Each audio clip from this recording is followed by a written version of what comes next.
trying to find a decent song to start the show with. I've been through Paul McCartney's entire solo catalogue and I can't find anything I fancy. Kels, any ideas? Catherine, any ideas what a good song we could start the show with? A good one. Let's have a look what we got. Fancy a good one. Hang on, we can't...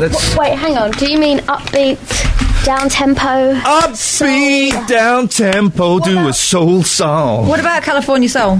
California. No? It's not hot enough yet. It's a great song. But I feel that's kind of our standby.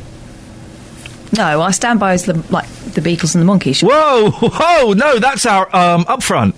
What mood are you in today? What zone? How are you feeling? I'm kind of in a... You're clicking your fingers. I'm waggling my head. I'm shaking my hand. What about that song you like? About the DJ extended version, Starship. No, I just not fancy that. Gosh, he's getting picky today. Normally, you weren't this hard, Catherine. Do you know? I was in the car today, and I just couldn't find an album I liked. Could not find an album I liked. Hang on, don't worry, dear listener. We'll start the show. This isn't a little, rehearsed. What about XTC? You like that one at the moment? Yeah, I was supposed to have lunch with him today, and he's cancelled. So let's not talk about him. Off them. Talking Heads. Oh, it could be getting close there. You're not feeling a lifetime. No, something that's not in the system. Oh, why? That just gives us extra work. I know. Yeah, I know. Okay. Then I have to check the lyrics. What everything. about Fleetwood Mac? Okay. Let me Google secondhand news or something. Hold Me. Secondhand news is we're getting there. Hang on. Secondhand news could be. Let me just look. Hang on, don't worry. We're going to start the show and it's going to be flipping awesome today. We're talking about bolt-ons. Oh, that's not right. Sorry? Sorry, no, I'm not talking about that. Something else. Anyway. I hate myself. Make a decision. Why can't you make a decision this morning? I don't know why. Did you get it? Yeah. Did you get it? I got it a bit, yeah. What about No. You will. No. We're going to go old school. Right, Kelly. Seven Wonders. No. Fleetwood Mac. Oh, well. Right. We're going old school Mac. Do you want me to get it? We're going old school Mac before Buckingham and Nix. Yeah? We ain't got it. Yeah. No, on the big computer. She's looking. She's looked. You've got it. Oh, no, I've done it wrong. Should I do the show? Just say something important and then... There's a fire! No, not that. Oh, got it. Right. You wouldn't get this on BBC Coventry. Wouldn't you? No. What would they be doing? Professional broadcasting. Really? Yeah. So they go straight in, open the show. Boom. They talk about the content. Someone's written you a menu. Immediately got callers. Yeah. Yeah. So what are we talking about today? manner. Bulging prison... Oh, hang on, I can do this. Bulging prisons, empty stomachs, and invisible passports. If you want to contact the show... What? I don't know why I'd want to contact the show. You haven't sold it to me properly. And should you get bolt-ons on the NHS? Give us a call. What do you mean by bolt-ons? Big fake boobs. Oh, what in the National Health System? Health. What does NHS stand for? Nothing. No, it's interesting. Sorry, what does NHS stand for? Service. National Health Service. Did you just whisper that to her? No, I've said it's there. I'm whispering that it's there. Right. It's technically we can stop system. this charade. 084... Charade? Charade. She was so Richard overrated. Paper. No, she's terrible. Smooth operator. Oh, I quite like that bit where she goes, coast to coast. That bit's good. Into Chicago. 08459 455 555. Across beds, hearts and bucks. This is BBC Three Counties Radio. This is exactly the song I had in my head when I was trying to think of a song but couldn't. Are you ready? Yeah. Catherine? I'm braced. Yeah? Okay. Yeah? Here we go. There we go. That's what we needed. And by the way, sorry, Catherine? What happened at the end there? They kind of got came... fed up and started doing something else. They came down. I really like that. By the way, guys, it's Paul McCartney's birthday today. Happy birthday, La! We should really do some of the stories we've got planned for the show, shouldn't we? We'll do some stories, and we'll celebrate Paul McCartney's birthday in a bit. Now, excuse me. I'm choked with emotion. Prison watchdogs have raised serious concerns about overcrowding and violence at HMP Bedford. The latest report from Her Majesty's Inspectorate of Prisons suggests inmates are spending too much time in their cells and they should be offered more education and training opportunities. It also calls for the prison to reduce the number of incidents involving the use of force. Well, here's what one former inmate told our reporter Justin Dealey. Conditions are poor, a lot of cockroaches. It's not nice at all. What about the overcrowding? Overcrowding is definitely overcrowded. Yeah, definitely overcrowded. And how many people were inside your cell? My cell, I had 4 people inside my cell, but that was a 4-man door. If you don't mind me asking, what were you there for? I was just there for ABH, fighting. And what about the other people inside your cell? Were these hardened criminals? Some were doing life, some doing other sentences for other stuff. And I mentioned this to somebody else earlier on. Is it a ticking time bomb? Because it is so overcrowded in there that people are so frustrated that prisoners might get together one day and they'll simply say, right, I've had enough, and they could potentially riot. There was riots when I was in there, actually. A lot of stuff. There's a lot of problems in the prisons. What's the worst thing you saw inside that prison? Just general fights, really. But I think it's just the conditions, the poor conditions in Bedford. It's definitely poor conditions in it. It needs refurbishing, 100%. Did you see knives in there, drugs in there? Drugs. Didn't see any weapons, but I see a lot of drugs. What sort of drugs are we talking about? A lot of heroin inside prisons. I saw a lot of it in there, yeah. Well, Andy Darkin is a former prison officer and is the Deputy General Secretary of the Prison Officers Association. Good morning, Andy. Good morning. Well, what's your reaction to what we heard there, that a blind eye is turned to drugs because it keeps prisoners quiet? Well, I can't think that a blind eye is turned to drugs at all. What the prisoners probably mean is they've managed to get hold of drugs covertly and hide them from everyone. The staff are always on the lookout for anything that might cause an incident, and they would generally find drugs on a regular. But I've got friends who've been in prison and who did drugs in prison, and they said it was easier to score in there sometimes than it is to score on the outside. And you can tell if someone's done a little bit of heroin, can't you? Well, I'm not sure necessarily that you can, but yes, but drugs will be about in prisons. I wouldn't say they're ever freely available, and part of the problem, of course, is the severe lack of staff in Bedford Prison, by the way. I mean, it's significantly overcrowded. It should only hold about 320 prisoners, and it's got over 500. Why is that? Why have we got overcrowded prisons? Well, the prison closure programme, the amount of prisons closed in the last few years, the reduction in staffing on what they call new ways of working. Well, the reduction in staffing isn't going to overcrowd prisons, is it? Well, what that would mean is you've got less staff about to keep an eye on what's going on, and when you overcrowd the prisons even more, then that makes it even more difficult for staff to maintain order and control. Bedford is one of 40 prisons across the country being asked to take on more inmates, even though it is overcrowded. Would more staff help, do you think? Well, of course more staff would help, because you'd be able to keep better security, discipline and control in any prison, and that's important as well, because if you want to help the prisoners rehabilitate, you need that sense of security, discipline and control there. But they won't help taking any more prisoners. It's 51% overcrowded at Bedford already without taking any more, and they're not intending to give it any more staff to take the prisoners. They need to build more prisons, don't they? Is it as simple as that? Go and build a few more prisons? Well, it is fairly simple as that, yes. I mean, I'd have to say the previous government, Labour government, they had plans to increase the prison population or availability of spaces up to 90,000 by now. The coalition government come in and scrapped those plans and decided to close prisons, thinking the rehabilitation revolution would reduce the prison population. It did, of course. And what are working conditions like for your members, Andy, for prison officers? Well, the working conditions for prison officers, not just in Bedford, but all around the country, are very, very difficult. It's difficult for staff when there's so few staff with so many prisons being crowded into our prisons. It is difficult. I mean, but my members and prison officers and prison staff in general do an excellent job maintaining control as they do. You've not heard of serious disturbances in many prisons for quite a long time. What is a prison? I've got no idea, Andy. What's the average wage of a prison officer? Well, that depends, because prison officers are on varying pay scales at the moment with the introduction a couple of years ago of a new pay scale. So it would vary for a prison officer on the ground floor. It would vary from about £18,000 to about 31, 32, depending where you are and what terms and conditions you're on. It's not a lot, is it, really? It isn't a lot for what they do. Yeah. Which is why you have a difficulty maintaining staff and staff staying in the job nowadays. Andy, I appreciate you coming on at this ridiculous time in the morning. Thank you, Andy Darkin, former prison officer, Deputy General Secretary of the Prison Officers Association. If you want to have your say on that, 084... Maybe you've got no sympathy for the prisoners. Maybe you've been in prison and you think, yeah, you know what, conditions are pretty lousy. Or maybe you think, stuff them. Stuff them. That's not going to help, though, is it? Is it? No, I mean, we're celebrating Paul McCartney's birthday. Happy birthday, Sir Paul McCartney. Happy birthday. Don't sing that. We're celebrating Paul McCartney's birthday. Don't sing it.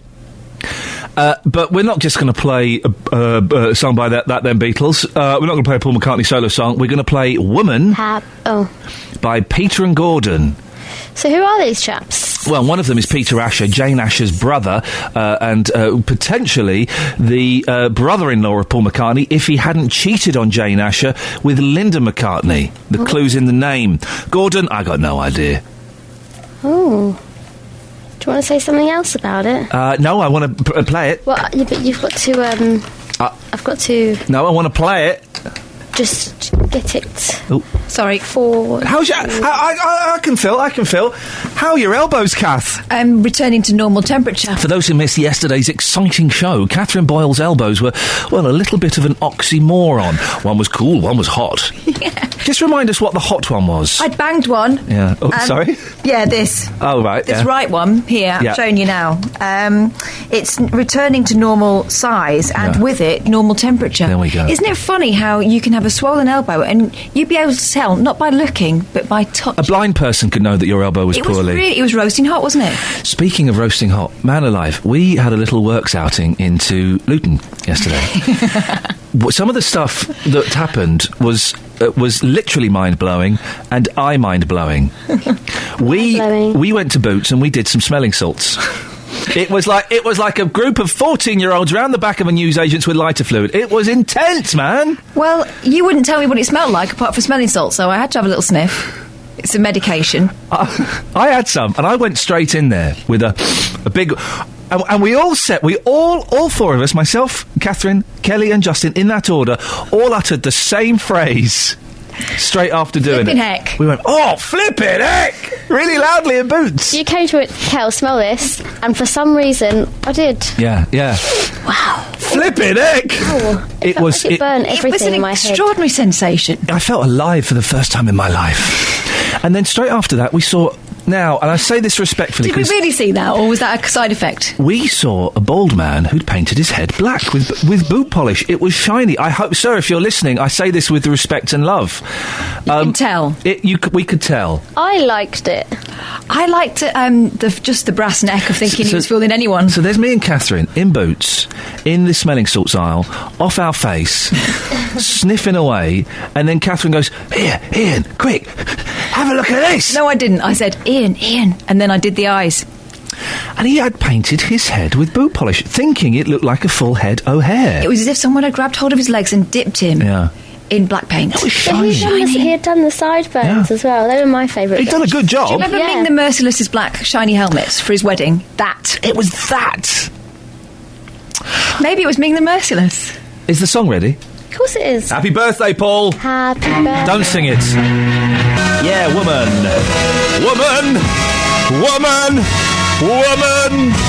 Where's my tea? There aren't enough songs that describe ladies as woman or women as ladies. You used to get a lot of... Oh, my lady, you are my woman. That makes me feel a little bit sick. I know, and I missed that. The 1960s and the 70s. And the 80s. Yeah, For I'm your lady! Now it's you all are my girl. Man. Yeah, it's all girl. Come on, men. Let's get sexist again. Let's start getting sexist again. You are my lady. You are my woman. I like woman better. I like both. It sounds a bit more... I like lady. Lady's classy. You are such a precious lady, and you're my woman. Lady's what you say before. Woman is... out, woman. Lady, I want to get into my bed. Get out of my bed, woman. That's how it works. That's the running order there. 08459 455 555. Your stories of ladies and women. And also, if you want to wish Sir Paul McCartney a happy birthday, this is the official place to do it. He will be calling us later on, I reckon. I just tweeted him, so it's very likely. Now, 1 in 5 working parents have had to choose between paying a bill or feeding their family. The Church of England has been looking into the use of food banks in the Diocese of Oxford, which includes Buckinghamshire. Its 999 food survey suggests Christians are leading the way when it comes to feeding people in need. Ewan Duncan has been talking to Keith Silverthorne, who runs the food bank at the Crosslink Centre on the Lakes Estate in Bletchley. We're now one of 7 distribution points, as well as the mobile facility that they've tried to set up. How vital a service is it? Oh, it's dramatic. Normally we can have up to 12, 14, 15 families coming in the hour that we're open each session. So as we're open 2 sessions a week, that can be 30 families a week just through here. There is definitely, with the increasing difficulties around benefits, more immediate need for people to get food help. Do people tell you their stories, or are they just pleased to get the food? Some feel really embarrassed, which they don't need to be, because everybody has difficulties sometimes, but some feel embarrassed and are awkward. Some are really chatty and are able to share stories, and we've shared some lovely stories here. But mostly they're grateful and they want to get in, get the food and get out and get on their way. People could understand why there is a stigma attached, but there's no need for it, really. Yeah, I think it's possible to go from affluence to the street in about 3 or 4 steps. It's not a difficult downward thing to hit sometimes. And short-term need is what food banks are about. It can't address long-term need, but it can help those short-term situations where people are really desperate. Do you feel this service is here to stay, or do you think eventually people will be better off? I'd like to think it wouldn't be. I'd like to think that the need will go, but it's unlikely, I think. We've seen plenty of hardship during the economic recession. Is that the main contributory factor? You've mentioned benefits as well. It's benefits. It's people who have just got out of prison. It's home breakup. There are so many reasons why people need short-term help. The economic situation is obviously the biggest one, and that hopefully will be getting better. And is there a satisfaction in helping these people? Oh, of course, yeah. 99% of the people that come in here are really genuine and are really grateful. We're the ones that people say thank you to, but really the thanks go to all the people that donate and organise the scheme and get the food here. How many times can people visit? They can come up to 5 times in any 12 months. Which it may not seem a lot, but if you're getting 3 or 4 days' food each time you come, to satisfy a short-term need, it's a big help, but it'll never fill a long-term gap. Well, that was Ewan Duncan there speaking to Keith Silverthorne. Yes, there were 2 different people speaking there. So you just remind me of Harvest Festivals. I've been listening to a song about Harvest Festival recently. Yeah, I know. What? Well, you sent me the link. It's a great song. It's the beginning. Flipping it. Whoa! No, you've got to get into the song because it sums up what Harvest Festival was about at school. Tin on the altar. Yeah! See the 2 who've been... there was always 2 kids that got chosen to go around the old people and deliver food. Yeah, I never got that. What a dull subject for a song. A song about Harvest Festival is the best idea for a song ever. Oh, Mum's giving me beans again. We always have peas pudding. I don't even know what Can everyone stop saying flipping egg, please? What do you want, fudge and pickle? Just anything else. Not that. What about... You read my mind. Flaming Nell. No. No. Bloomin' Neck. No. It's all euphemism for swears. What? Okay. 08459 455 555. What can we say? What swears can we say that aren't swears? That won't offend Kel's sensibilities? I had a teacher that used to say one, but it still sounded really disgusting. Go on. Futtocks. Yeah, that one. Really? Yeah. They say futtocks? He said that at school. Yeah. I think that's risky because you could slip into, one of 2 dangerous camps. Well, buttocks isn't a dangerous camp unless you're actually camping in a field of buttocks, and that's a terrifying camp. Call 08459 455 555. BBC Three Counties Radio. So tomorrow we've decided, because Kath is wearing... Well, describe what you're wearing, Catherine. It's actually known as a kimono jacket, right? That's what the kids are all wearing at the moment. I've not seen anyone under the age of 64 wearing that. Yeah, but it is a bit like that. You look like the hippie art teacher. Yeah, I love it though. Right. It's basically a dressing gown top with no belt on. So it then got me thinking. Dressing gowns are underused. I really think they're underused. I love my dressing gown. Have you got a winter and a summer one? Well, I don't really have the woolen ones have gone now. You haven't got a towel-in? The towel-in ones are gone. The boys have got towel-in ones. They're brilliant, aren't they? Oh, they look so I don't really know why they need hoods, but I like the hoods. They look so cute. It's the best thing. And I don't think I've got any towel-in ones. I gathered them over the years. I've got a nasty brown towel-in one. It's lovely though, so soft. You don't see the dirt? Exactly. But my summer one is a bit like this. Well, this is the thing, you see. The dressing gown I've got. Now, it sounds... You're laughing because I've told you this. Well, open Kelly's and see if it's just a natural reaction. It's a vaguely oriental silk dressing gown. I know the exact type you mean. Sorry? I know the exact type. It's dragon on the back. It's not got dragons. It's not got dragons on it. Just one in That's sequins. That's not a dragon noise. Do a dragon noise? That's a lion. Oh. That's a lion pouncing. It's not got... It's got like sort of... I think... I'm not... Where did you get it from? That's a bear. I think it was... a gift? It was a gift from someone, yes. Many years. I mean, this is a gift like maybe 8 years ago. Someone who thought you were a silk... No, I think it's silk. No, it's not silk. It's shiny. When you wear it, do you spark up a cigar? No, don't. It'll be highly flammable if it's not silk. But you've been satin. Are we talking satin? It covers the gentleman. Only just apparently. If you peek, you can see. No, it's long. It's full length. Wow, what's your mid-length? ankles? No, it's mid. I don't know. I've not worn it for ages. So tomorrow, Kels, have you got a dressing gown? Yeah. I bet it's tiny. I'll bring my boys in. I bet you could fit into my boys' dressing gown. Oh, 100%. Okay. Tomorrow, it's National Dressing Gown Day. I bet Dealey's got a dragon dressing gown. Dealey's going to go out in his dressing gown. We'll get Dealey up before 7. We'll speak to him.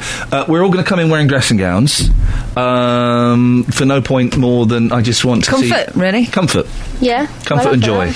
Comfort and joy. You wait, the rest of the office will be doing it by the end of the week. Yeah, Roberto will be doing it, but they'll have Michael Jackson dog impersonator in or something. When I was at Glastonbury last year... Yeah? Method Man came... He's a rapper. I know the Methods. Just checking. I know the Methods. Wu-Tang Clan. And he came on wearing his... He did the song called The Rhythm, didn't he? Sure. Yeah. Is he Wu-Tang? Yeah, man. Wu-Tang Clan! He came on wearing his dressing gown on stage. Oh, man, that is nuts. Off the chain. That is absolutely off the chain. He is so butters, that guy, isn't he? He is so butters, that guy. What's your dressing gown like, Kels? It's pink. Yeah. Fluffy, very soft. Okay, and we're naked underneath, yeah? Whoa! Yeah? Yeah, man. Yeah. Totally Bear Grylls. I'm Bear Grylls. I'm covering my grills up. You put yours on to sex up the postman. No, if I'm expecting a delivery, I will put my dressing gown on. Love. Well, only because otherwise I'm swanning around in, Bear Grylls. No. Oh, wait, like a negligee or a... negligee? Are you like a 1960s housewife. Are you an alcoholic, lonely... anyway, right. 08459 455 555 is the phone number. Now, should we play a song before we do... Postman came over twice the other week. He'd forgotten something. He did what? He'd forgotten something. He came over twice? Yeah, I think I put him off my dressing gown. Oh, yeah. Shall we do a song? This is the kind of music I play. When Catherine's on, any old rubbish gets played on the thing. When I'm in charge of the show, we get stuff like this. Boing! Dave Dudley, 6 Days on the Road. What a great song. That's the kind of music that gets played when I am hosting the show. I'm always happy to play Dave Dudley, any Dave Dudley, but particularly the Dave Dudley song 6 Days on the Road. Although there was a dodgy drugs reference there. There was a dodgy drugs... Or was it Tic Tacs? Tic-Tac-Toe. That's noughts and crosses in America. I know. Isn't that insane? Why was it... We are 2 countries joined by... Divided by common language. That's the fella. They say sidewalks, we say pavements. They say colour, we say colour, we spell colour properly. Different couldn't understand what they were saying. Rubbish, trash, garbage. Well, some people have started saying garbage in this country. Yeah, it doesn't sound right. It does not sound right. Although Rubbish. My sister's living in the States at the moment, and I've been out for meals with her out there, and she eats garbage. She Americanises the way she speaks. Do you know why? Because otherwise they don't understand her. She's ordered a glass of water before and got waffles. What? What? Yeah, all kinds. They just think what begins with word. Let me try it on Kelly. Hang on a second. Kelly? Mm-hmm. Let's see what she does. Can I get a glass of waffles, please? No, hang on. What is it? Water. Hang on. Water. What is that? Water. Can I get a glass of water, please? Sure. She's not moving. She's not. We haven't got any waffles in. You actually want one? We haven't got any waffles in. You actually want... you actually want... Can I... You try. Maybe it's the accent. Can I get a glass of water? No. Oh, okay, yeah, sure. There you go. That's how it works in America. Okay. She's gone. Now, if she comes back with water, not a waffle... Okay, just got to say, for anyone who's just tuned in, we did just play Dave Dudley, 6 Days on the Road. If you've just tuned in now, you will have missed it. We finished, 30 seconds ago? Yeah, we'll probably never play again. Probably never going to play Dave Dudley, 6 Days on the Road again. We did just play it, despite the tic-tac-toe reference, and it was awesome. Enjoyable, It was an enjoyable song. We won't be playing it again. Well, let's have a look at the newspapers. Why not? That's what we're here to do. I mean, sometimes they're enjoyable. Yeah, but I just need to reiterate, just for anybody who has literally just tuned in, that we will not be playing... That again. We played it, we won't be playing it again. No. Right, what we got? Smart glasses that help the blind to see. Those aren't waffles. It's a glass of water. With that? Thanks. Oh, sorry. How weird. See? Yeah, so you've got to do it in an American accent. Yeah, water. Water. Okay, I'll try. When she goes back in, I'll try. Okay. Kelly? Hi. Can I get a glass of water? Yeah, sure. Let's get it on. Whoa, that's insane. Mad, isn't it? She's getting a cup and everything. That's nuts. How does that work? Can I get some waffles with it? Huh? Can I get some waffles with that? You want 2 glasses of water? Oh! Yeah, don't push it. No, okay. Right, go on, what you got? Smart glasses that help the blind to see. This is Whoa, hang on a minute. I know. They're blind. It sounds like it couldn't happen, but it apparently can, according to Fiona McRae, science correspondent for The Mail. Okay. High-tech glasses that allow the blind to see could be on sale as early as next year. The gadget, which is hoped to cost no more than a smartphone, and looks... I'm going to say they need to work on the design. You know when you go to the opticians and they put those big thick things on? And then they say better, worse, yes. the same. It's that, but with a little bit more of attachments. I mean, it needs a little work there. I think maybe they should give it to Apple to have a work on. But the gadget is hoped to cost no more than a smartphone and would allow wearers to see movement and facial expressions. They put "see" in quote body, so let's see what that means. It could also help those who are normally confined to their homes navigate shopping centres or simply walk to the corner shop. They combine information relayed by an infrared beam and normal video camera. Small computer processes the data before it's projected onto the lenses in the form of line drawings. So what it does is it puts an impression of the image closer to your eye, so you need to be partially sighted, not completely blind. Well, this is the thing that annoys me about blind people. Right. Is a lot of them, and a lot of them say they are blind. When I was a kid, the definition of blind has changed. Yeah. Blind used to mean you couldn't see nothing. It was nothing at all. You're in a world of darkness. But now there are degrees of blindness, visual impairment, and it just kind of... Sometimes you see people with a white stick and they can see, and you think, what's that all about? Yeah, but they can't see enough. I used to have a brilliant professor at university, and she could see me if I was wearing a striped top. And I was sitting quite close, but she also had this kind of projector thing where she'd put a book in underneath it and put her face right next to the screen, like I'm doing here. Yeah, and she could see everything. Here's the thing: if you didn't have your contacts in, and you weren't wearing your glasses, but I was wearing your glasses, I couldn't see you. No, would my eyes be in focus? Would everything be blurry apart from my eyes? Is that how it works? I'd have to have my face right on top of your face. That's the plan. We're not trying that one. No. No, I think that's... no. And here's something I learnt a few years ago, right? And I used to wear glasses. What for? You don't need glasses. Well, I did back then. Oh. I was very relaxed, and my eyes were too relaxed, I discovered. Anyway, Did they put a patch on? No, I didn't have the patch. But glasses don't magnify things. Well, some do. No, they don't. This blew my mind. Glasses, apart from magnifying glasses. That's what I meant by some do. But never mind. Carry on with your point. Glasses don't magnify things. They pull your eyes into focus. Yeah. It's not a magnification thing. That's nuts. I thought they made things bigger. But it would be bigger and still out of focus unless they pulled your eyes into focus. You silly sausage. What were you thinking? I've just had a message from our political reporter, Paul Scoggins. I don't know what it refers to, and I don't think I can read it on the radio either. I think it refers to you. No, it really? Yeah. Is it a swear? Well, it's a swear in German. It refers to you. Okay, thank you very much indeed. BBC's Three Counties Man Radio. alive! Let's sort this co-op building out, for goodness sakes. Catherine, are you with me? Yeah. I'm busy. Okay, right. Now, we played a song earlier on. We played Dave Dudley, 6 Days on the Road. It was an enjoyable song. It was the song of a road trip from heartbreak. Well, Matt in Luton has called in. Morning, Matt. Hello. Matt, what would you like to say? Dave Dudley, absolutely rubbish. What? That version of 6 Days on the Road, there's only one person that can sing that, is Johnny Cash. Oh, that's your beef. Yeah.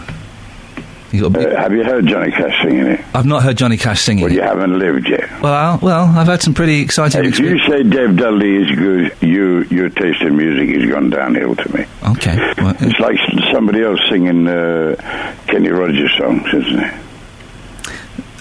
Would you have anybody else sing Daytime Friends and Nighttime Lovers? I wouldn't have anyone singing that song if I was completely honest, Matthew. Although Matt was good.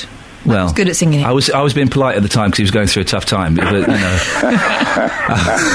if we're being honest, it's lovely to hear you, and you're so nice. I don't know why you've changed like this. No, Matt, listen.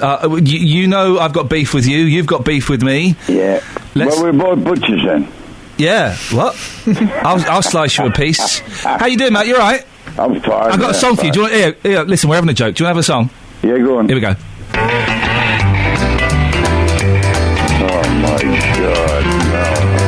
Well, pulled out of Pittsburgh, rolling down that eastern. You want to sing along, Matt? Oh my God! Here we go. So wound up and she's running like a never before. There's a speed zone ahead, but all right. You enjoyed it, Matt? Oh God, it's killing me. Well, we'll let you go. We certainly wouldn't want to be responsible for your death. So 08459 455 555 is the telephone number if anyone wants to give us a call. I thought it was all right, but I haven't heard the Johnny Cash version. I've not heard the Johnny Cash version. We need to sort that out. We'll sort that out. Girls as young as 4 took part in an unsavoury pole dancing display at a primary school summer fete. Again, the Mail. Wowzers. Some disgusted parents walked away from the performance, which also featured a 12-year-old girl performing a solo pole dance to the Bonnie Tyler hit Holding Out for a Hero. I need a hero! Doesn't say whether she had a fireman's jacket and hat on. Hang on a minute. She didn't have a lot on. A 12-year-old, there's a picture in this. I'm assuming that's the 12-year-old. That's a woman, isn't it? That's a woman with shorts on. They mature very quickly these days. It's a very fuzzy picture. Let's have a look. Someone was so disgusted that they filmed the whole thing. No, that's a shocking. Girl swings on pole at fate. The shorts they had on showed more than they should, and a lot of people were leaving as a result, said a parent who didn't want to be named. I felt I was watching something very unsavoury. Grandad, Steve Jones, 71, said, well, it was all right, actually. He didn't say that. It's not even a real name. I made it up. The thing is, that's the adult's perception. The children had no idea that that's what was going on. I'm sure. It's a very athletic pursuit, pole dancing. Yeah, well, they teach it to fat girls, don't they, now? Fat women go pole dancing to lose a bit of weight. And women who just want to boost their athleticism without having to run circuits. And tarts. Whoa! Where did that come from? Well, tarts learn it as well. No. Yeah, of course they do. Are you saying I'm sure they filter them out. I nearly said... are you saying no tarts learn pole dancing? It takes all sorts, I guess. Exactly. But it's a strong statement. Ian. Are you saying no? To brand someone a tart. Are you saying... I'm not saying that all women... How do you qualify that? Someone that does pole dancing, but for pleasure. Yeah? Why else would you do it? Are you... I think it's what you're reading into it, Ian. It's what they were reading it into it there. Are you saying that no tarts pole dance? I'm saying that tarts are as likely to pole dance as anyone else, but it doesn't make you a tart to pole dance. If you're a tart... What is a tart? Apart from something that should be stuck in the 70s. Could you give me a call and let me know why you pole dance? 08459 455 555. My goodness, that's very old-fashioned. I'm speaking sense, aren't I, just? Hashtag don't get me involved. Yeah, drop me out and all. You carry on there, boss. Now, Justin, there's a great story on the front page of the Mail, and I thought this is right up Dealey Street. Oh, yes. Limit free tummy tucks and breast enhancements, says the Health Minister. Hunt, that's his name. Yes. Colon. Ban cosmetic surgery on the NHS. Hunt, colon? No, I'm doing the punctuation. Oh, right. You don't need to read that out. You just observe it. No, because I thought it initially said hunt ban cosmetic surgery. Oh, so that there was a hunt ban on it. Right. Anyway, cosmetic surgery should no longer be available on the NHS, Jeremy Hunt said yesterday. Front page story. I've not finished. Yes, okay. The health secretary... I heard you take that intake of breath that meant you wanted... No, breathe out. Okay. The health secretary said he understood public anger... Have you sparked one up? No. What, never? The health secretary... said, this is my can I do my favourite Vic and Bob line ever? Go on. I love it. It's really childish. Right? I'm going to ask you a question, Catherine. The answer's no. Right? It's my favourite Vic and Bob line. Kath, have you farted? I know that one. Go on. No. What? Never? It's my favourite Vic and Bob line. Anyway, Kels? what did he say? You like it, Kels? Okay. What did Jeremy Hunt say, comma? The health secretary... The health secretary said he understood public anger at taxpayers having to fund breast enlargements, dental work, nose jobs and tummy tucks. He insisted such decisions must be... Basically, he's saying you shouldn't get cosmetic surgery on the NHS. What do you think? 08459 455 555. I think he has a pretty good point. He's wrong. What? He's absolutely wrong. Tell us why, Justin. In your own unique style. All to do with self-esteem. If you're somebody paying into the system over years, and let's just say you've got a large nose, or how can I put this? You're a lady who's flat-chested, and this is something which is affecting your self-esteem, you should be entitled to that operation. I'm being serious when I say that. He's doing his serious voice that he does when he goes to someone to talk about their house being burned down. How can I put this, ladies who are flat-chested? What was it like when your house was burned down? How did it make you feel as a person? Well, Ian, this morning I've been out into the streets. Two different opinions about cosmetic surgery on the NHS. Here's what people had to say. The NHS money should be spent on operations that are needed, not cosmetic surgery. But what if somebody, let's just say, has got an incredibly large nose? That's not their choice. Technically, that could be termed as medical, couldn't it? Not at all. Unless it's impeding their breathing. Do you have sympathy for these people, though? No. You haven't got a big nose yourself, so you're okay. But if somebody's got a huge nose and they go to the NHS and they say, look, I've been born with this, it's affecting my self-esteem, you're honestly telling me you've got no sympathy for that person whatsoever? Not at all, no. It's not affecting their breathing, then it's cosmetic, so they should pay for it, not the NHS. It's a waste of NHS money pandering to somebody's vanity. This morning, sir, we're talking about cosmetic surgery on the NHS. What's your thoughts on that?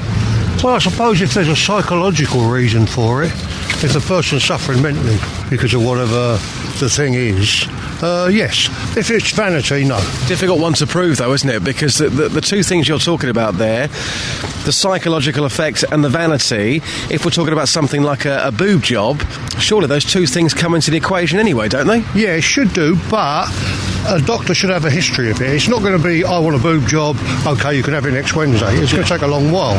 So surely the doctor should have a history of the patient, and the doctor should be the person who can make the decision, is it a mental issue or not. There was a fella in the paper last week, Justin, right, young gentleman who'd had a nose job so he could look more like John Barrowman or Bobby Davro or someone from One Direction. I don't remember who. There's this woman, Josie Cunningham. Yep. With the HD eyebrows. She got her boobs buffed up and then she got them taken down again. It's like putting up a marquee and then letting it down after a wedding. I'm sure those two stories were twisted, but I think... Don't get it twisted. Genuinely, if somebody has got... I mean, come on. Where's your heart? If somebody has got a huge nose, okay, that's going to be affecting their self-esteem, that's going to be affecting their life.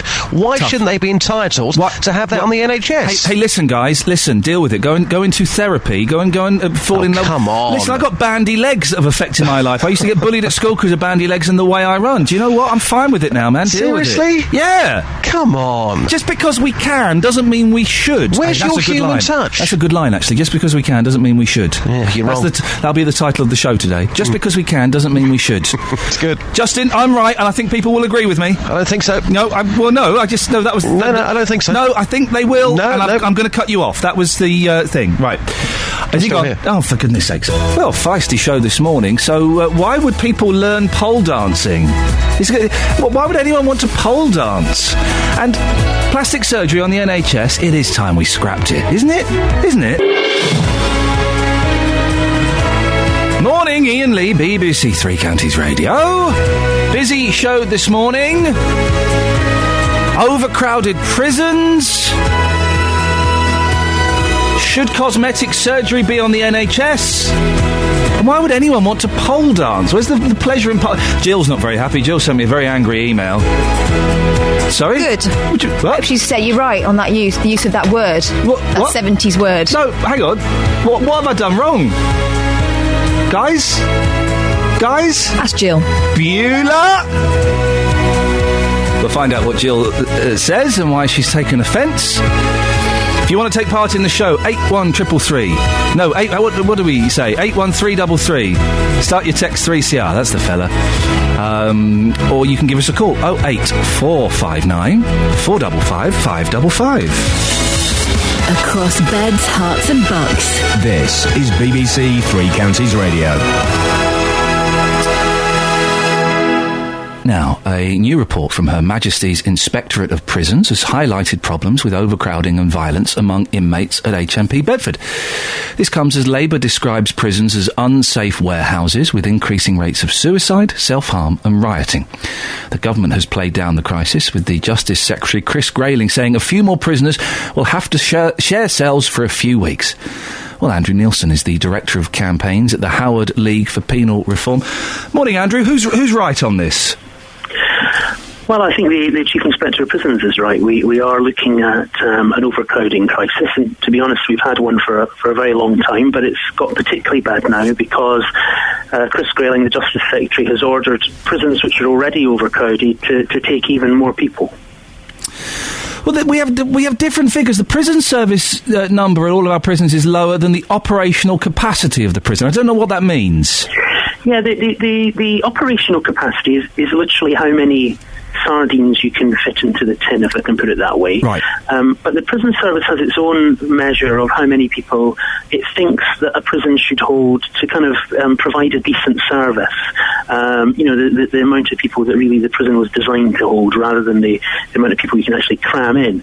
And on that measure, most of the prisons in the country are well over it now. So you have prisons which can be 150, 175% over capacity.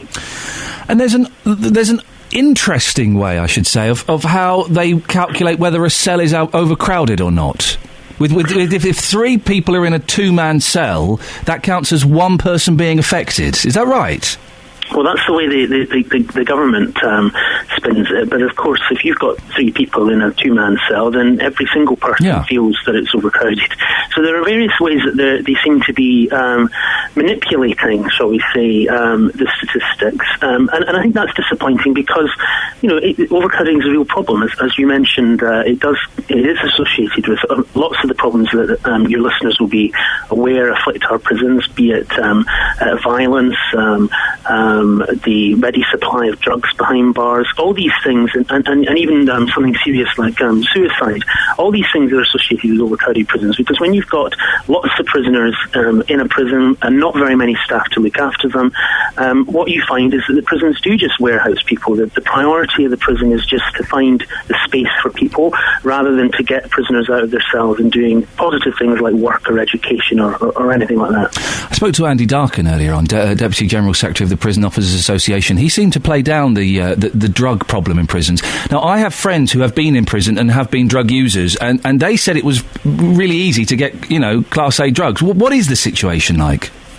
Well, it does vary from prison to prison, but most prisons it is pretty easy to get drugs. And in fact, there was a report for the newest prison in the country, HMP Oakwood, which is near Birmingham. It's the newest prison, so you'd think that they would try and design this problem out in some way. But in that prison, it was reported to be easier to get drugs in a bar of soap. So it's definitely a problem. And I think that overcrowding plays into that, because the fact that you don't have very many staff to the number of prisoners in the prison makes it difficult for the staff to police the problem. There will be some people listening, Andrew, who say, so what? They're prisoners. They shouldn't have broken the law. They have excluded themselves from society. Why should we care? Well, I mean, I think that the obvious answer to that is that one of the symptoms of overcrowding is that you do see the prisons, as I say, literally just concentrating on trying to find space for prisoners, which means that for the majority of the day, prisoners will lie on their bunks all day and do nothing, maybe watch TV. And I don't think that that's what the public really expects to happen when someone goes to prison. I think they expect something to be done to try and rehabilitate them, to try and make them better people when they come out, but overcrowding makes that very difficult for the prisons. Bedford is one of 40 prisons that's overcrowded and being asked to take in even more inmates. Does that sound feasible? Well, it's feasible insofar as that they can always find some space, but whether it's the right thing to do is the question. And as I say, I mean, yes, you can say, well, this cell's got 2 people in it, or put 3 people in it now, but the effect of that will be that all these problems that we're talking about are more likely to occur, and it does make it more difficult to manage the prison. I think ultimately what the government should be doing is looking at who's going to prison. There are people who are currently serving prison sentences who haven't committed serious or violent crimes. They're not a threat to anybody. They could be dealt with more effectively with community sentences, and then that would mean that the prisons could concentrate on actually delivering effective interventions for the people who commit the serious and violent crimes that the public are most concerned about. Finally, Andrew, the Bedford report calls for more educational opportunities for inmates. I'm guessing that's something that you'd welcome everywhere, is it? Absolutely. I think education is a major pathway out of crime, and it's something that prisons can offer. But again, if you have got an overcrowding problem and you haven't got enough staff to look after your prisoners, then what we see is the prisons tend to lock up the prisoners all day. They don't get out of their cells to do things like education classes. And as I say, the outcome of that is that you have lots and lots of adult men lying on their bunks all day. And how we expect that to stop them from reoffending when they're released, I don't know. Andrew, thank you very much. Andrew Nielsen, Director of Campaigns at the Howard League for Penal Reform. Now, there will be some of you listening, I know, hardened criminals who've been to prison. What was it like? I don't know. It's one of those things. I'd love to spend a couple of nights in prison, but knowing that I was... oh, no, I'd love to. Would you not? Are you not interested in it at all? I'm terrified. I mean, you'd be in a ladies' prison. Yeah. Women's prison. I'd be in a gentleman's prison. Men's prison. Does it not fascinate you? But knowing you were coming out... Kelly being young offenders. two nights in prison. Just to... Because we talk about it all the time, and I don't... Could I do Paris Hilton-style prison? Could I be in a room on my own? No, you can't do the whole time. Vicky Price prison. It's going to be a proper, hardcore, lockdown prison. I'd love to know what it's like. I would really love to know what it's like. And I've got friends, as I say, people who used drugs in prison. They said it was easier to get heroin in prison than it was outside. Well, I've heard people say that the hardest thing is to not go on drugs in prison because there's nothing to do. It's cut with brick dust and, particularly horrible stuff. It's not, but also if you're in an overcrowded cell and you're locked up for 23 hours a day, you can kind of see why people would be looking for some sort of escape. Sounds like my weekend. It does it just? But it's also, they're talking about the need for more education and training. If you're thinking, this is my life, this is the best it's going to get, for some people it is the best they're ever going to get, because when they come out of prison, that's when they get the real problems.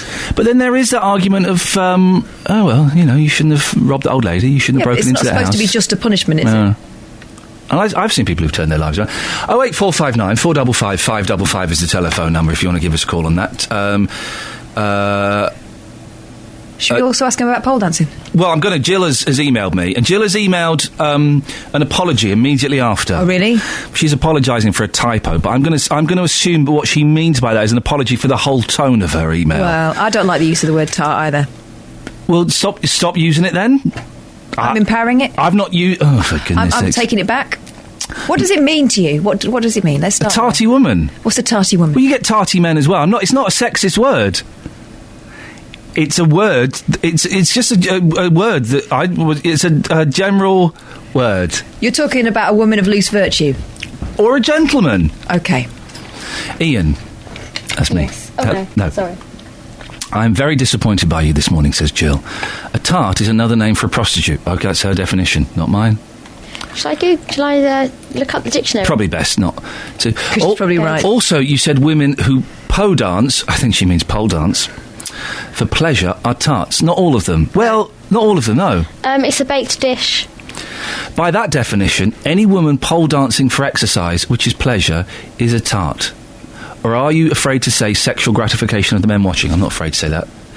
That said, I don't pole dance. I believe it was not appropriate for a child at school, as men objectify women at the best of times, like you have today. I don't think so. And therefore schools should avoid situations open to sexist bigotry and comments aimed at them. Shame on... Now, this is the bit I don't understand, Jill. And I accept your apology. Shame on your sexist views. You owe all women of the 3 counties an apology. What sexist views? I do think you owe all women of the 3 counties an apology. Yeah, just that's a different issue, and I'm prepared to meet that issue head on. Mm-hmm. If those lovely, lovely ladies want to meet me in a bar for a drink, I will apologise to them one by one. But the issue that Jill is referring to, I don't know. Let me just read this again. Shame on your sexist views. There is a serious point amidst all this. Yeah. Those girls, what they were doing was skillful, was difficult, and was impressive. Well, the 12-year-olds. Yeah, unfortunately. It was inappropriate. No.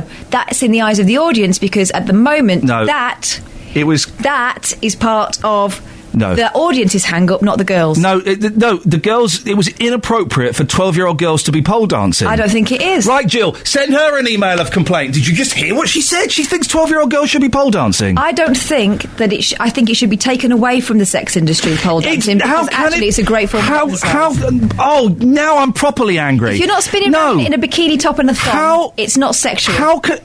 Of course it's sexual. They are gripping their legs around a phallic pole and doing the bump and grind to it, and it's getting jiggy with a pole. You know what the pole represents. It represents that. Wow, that was a little insight into his mind, wasn't it? Are you saying the pole to which girls, and let's forget the 12-year-olds for a moment, the pole that women are dancing around is not phallic? Is that what you're saying? Are you genuinely saying that? It's a pole. It's just a pole. You are insane. It's just a piece of metal. Jill, would you like Catherine to apologise to women? What next? Are you going to object to them using the horse or the balance beam? Have a word with yourself. The horse?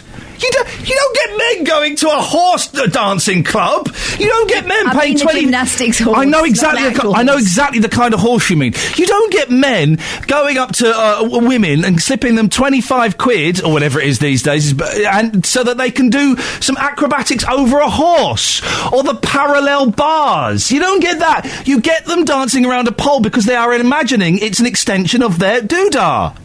Wow. How can you not know that? That's obvious. Yeah, but that's the man's hang-up. That's not the woman's. For goodness sakes. 08459 I'm really I'm properly angry now. 08459 455 555. Sorry, what did you say? You need to chill out. You need to chill out and listen to the Travel. And breathe. Can we just put this out there, right? Because Jill's emailed back, okay? Let me just read this. I'm so shocked by your... I agree with Catherine. The pole is a pole. It's a men who make the pole phallic. Obviously, it's phallic. It's a pole. It's a pole. Poles are phallic, not the race. You need to go and see a doctor. What do you think a maypole is? Okay, so we stop them dancing around that too now, do we? For goodness sake. The maypole is the ultimate symbol. But it's not anymore. Of course it is. It's a maypole. You're dancing around it to create fertility. You really spoil everything, don't you? That is what a maypole is. Right, okay, I see where the rest of the show is going. Is the maypole phallic or not? For goodness. Right. Oh, man. 08459 455 555. This is serious now, okay? The pole in pole dancing, how phallic is that? On a scale of 1 to 10. Across beds, hearts and bucks. This is Iain Lee. BBC Three Counties Radio. Yes, Catherine, you made a joke then, but you're right. Nelson's column is phallic. Of course it's phallic. All columns were designed to show power and prowess. Yeah, of course. They don't anymore. No. They don't anymore. I don't look at them and think about that. You do. I think you think about that an awful lot.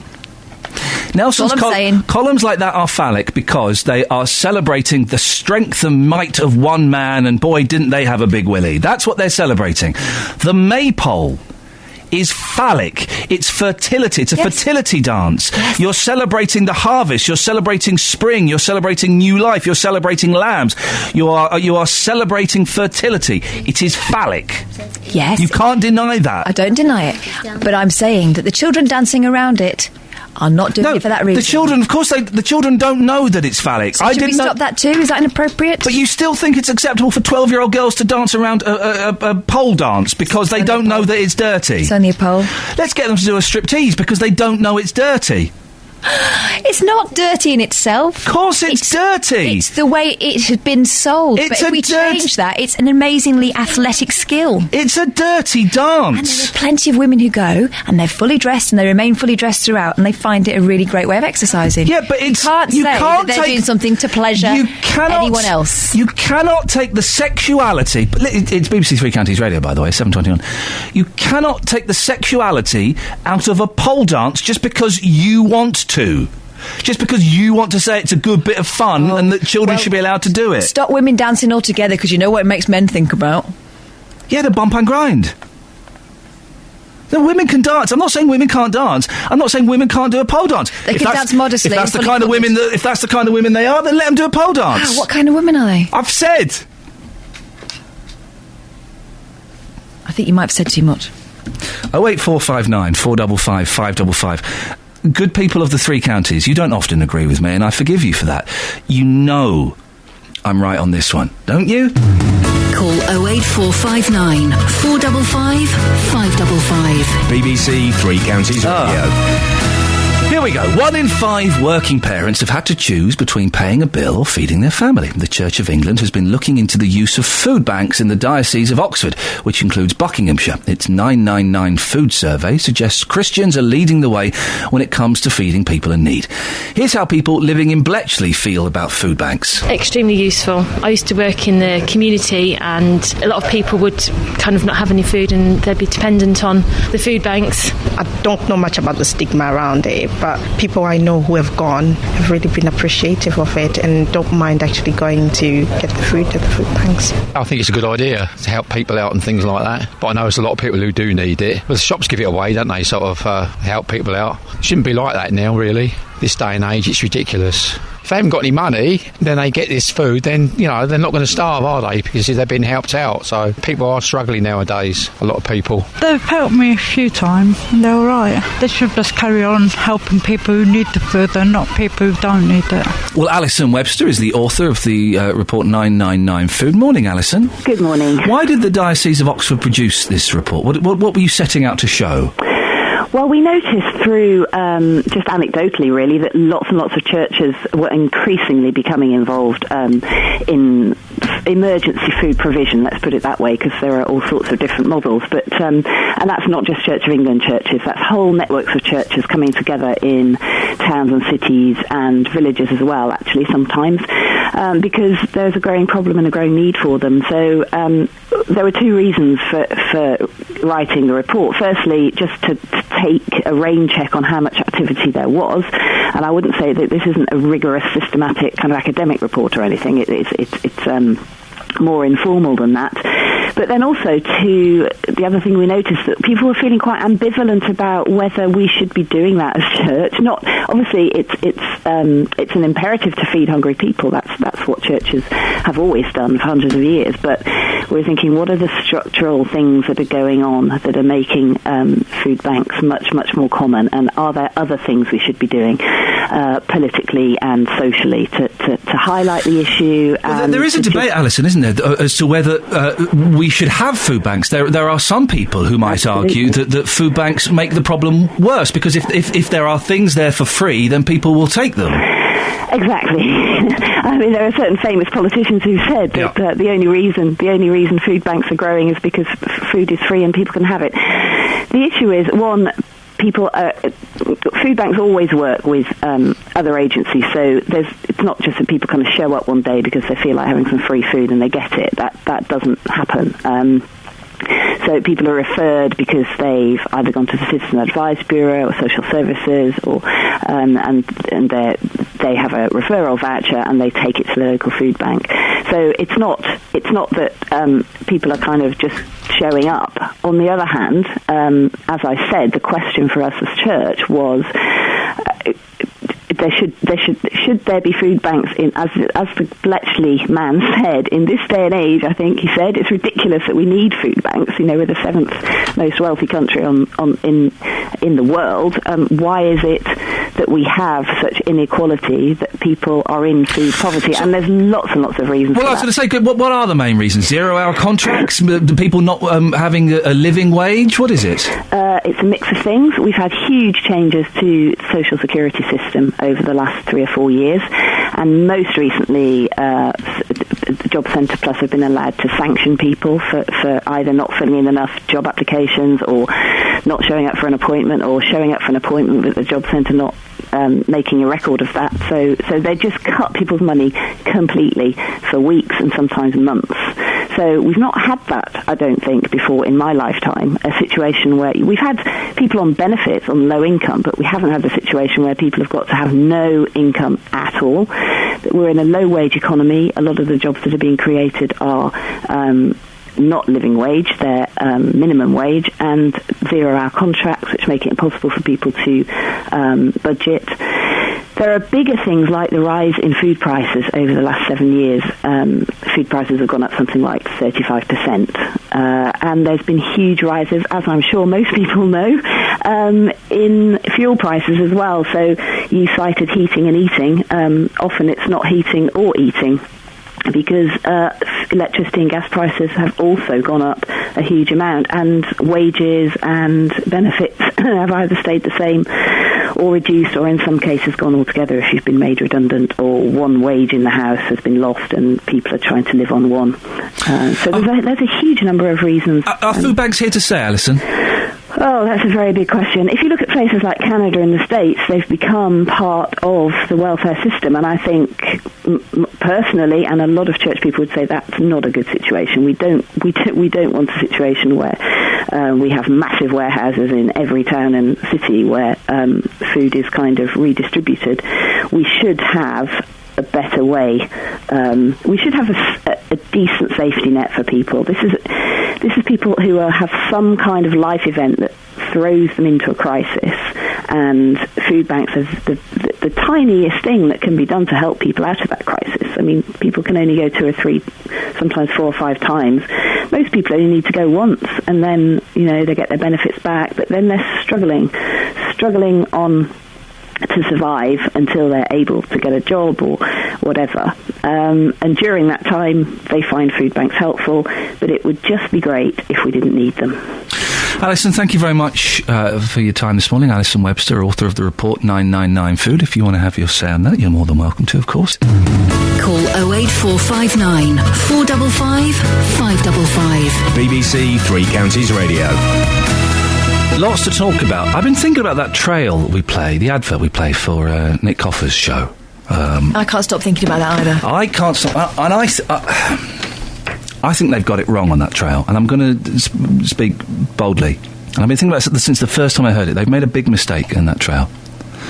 What's your favourite biscuit is actually quite a good phone-in. It's a great phone. It is a great phone-in, to the point where I'm tempted... Unless you're going to go Jaffa cake, and then that becomes a heated debate. Cake-biscuit debate. Yeah. It's all to do with tax. I'm going to say chocolate hobnob. There's something oaty, there's something chocolatey. It's great to dunk it in a cup of tea. Never dunk in a cough. The cough is too strong, it overpowers the biscuit. Chocolate hobnob. Or, if we had to go basic... custard cream. There's nothing wrong with the custard cream. Nothing wrong with the custard cream. Have you seen those giant custard creams you can get in Costas? Oh, yeah. I like holding them and pretending that I'm really small. You are? But even smaller. What's your favourite biscuit, Kath? I don't know, I'm torn. It depends on the day. Yeah. Depends on the day. Okay, it's today. It's not a party if there's no party ring. Oh, a party ring is very... I could always. But you can keep your pink wafer. That's strictly for grand visits. No, pink wafer good. Party ring, that's the solid one with the hole in the middle with the icing on top. Decorative. Too hard. Decorative. You can't have a biscuit that's too hard. Is it over elaborate for your taste? It's just too hard. It's like a coaster. I'm not going to eat a coaster. I like it. But on an average day, my go-to biscuit would be a chocolate digestive. Nothing wrong with that. Kels? Can I just say, a plain digestive, a little bit of butter, bit of cheddar cheese on the top. Oh, yeah. Now you're talking. Kels? I could always go for a jammy dodger. I've just noticed something. Your elbows are supporting complete nuclear disarmament. I love them. Jammy Dodger. She's got the CND logo on her elbows. How bizarre. I've got the peace sign on my elbows. Jammy Dodger. Put that on mine, too hot. You can't get more jammy than a Jammy Dodger. Or a jammy badger. Huh? That's not a little name for it in my house. That's just ridiculous. So, this morning we're asking what's your favourite biscuit, and then we're playing some Gallagher in... No, hang on, we're just asking what's your favourite biscuit. We're also talking about pole dancing. How can anyone not think that pole dancing is sexual and the pole is phallic? Apologies if you're having to explain certain words to young people today. We're trying to keep the discussion adult. OK, well, why don't we rephrase it? Pole dancing. Not for kids. You think kids should be pole dancing, though? I think there's nothing inherently sexual about pole dancing. It's other people's perception. There are 3 issues here. Go on. There are 3 issues that you've got that are wrong. You think kids should be pole dancing? No. You think it's okay for kids to pole dance? I don't think there's anything wrong with anyone pole dancing. Okay. You don't think the pole is phallic? No. And you don't think pole dancing is sexual? Not necessarily. Your Honour, I rest my case. It goes to the jury. The jury go away. They come back within 5 minutes. Have you made a decision? Yes, we have, Your Honour. You don't have to be wearing a bra and a thong. She's guilty. She's guilty. And she's dragged away to the cells. Catherine is still saying you don't have to be wearing a bra and a thong. You don't. 08459 455 555. You may want to. That's your business. I am. Leslie in Watford says, unfortunately, we have to allow the more degenerate minds in our society. Ian is right. Yeah, there you go. Degenerate mind. No, full stop. Ian is right. Full stop. My mum lived near a big playing field, and every time the senior schoolgirls were playing hockey, etc., there were the Dirty Mac Brigade ogling and leering. Stop playing hockey, then. Is that the answer? There are men out there who find gratification in the most innocent of things. Stu says, I agree with Ian. Defo inappropriate. Only pole that kids should be dancing around is the maypole. Well, you need to take issue with that because you have a problem with that too, don't you? No, but they're not wrapping their groins around the maypole, hanging upside down. Yeah? Thank you. They're holding a pretty coloured ribbon and crisscrossing into an intricate pattern. You've just gone completely back on your own argument. Well, no, I haven't. You said the maypole was phallic.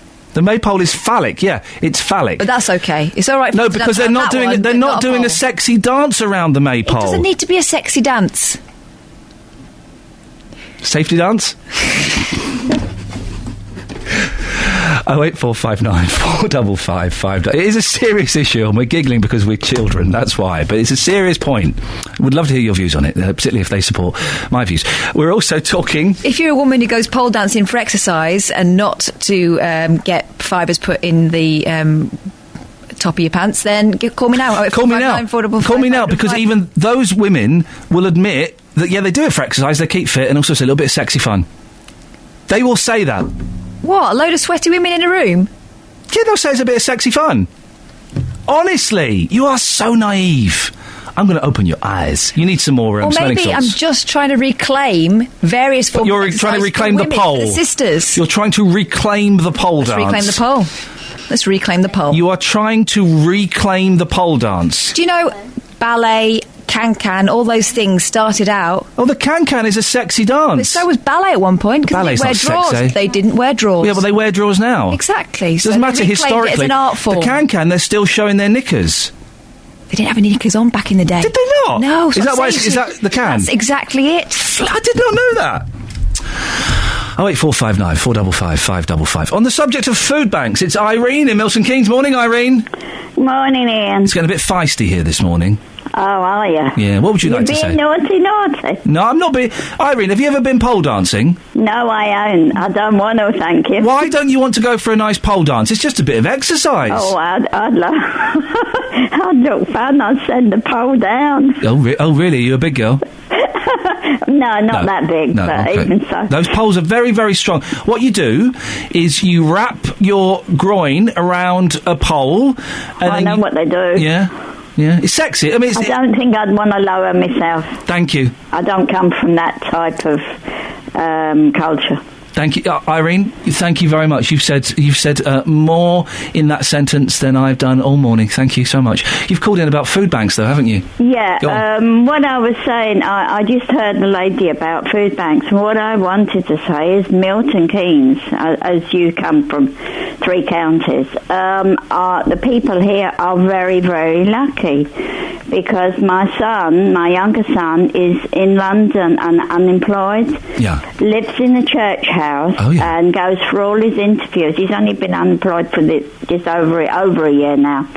And there's 6 people in the church house. 2 people come, unfortunately, from other lands. He was recommended by his local church that he does some voluntary work with.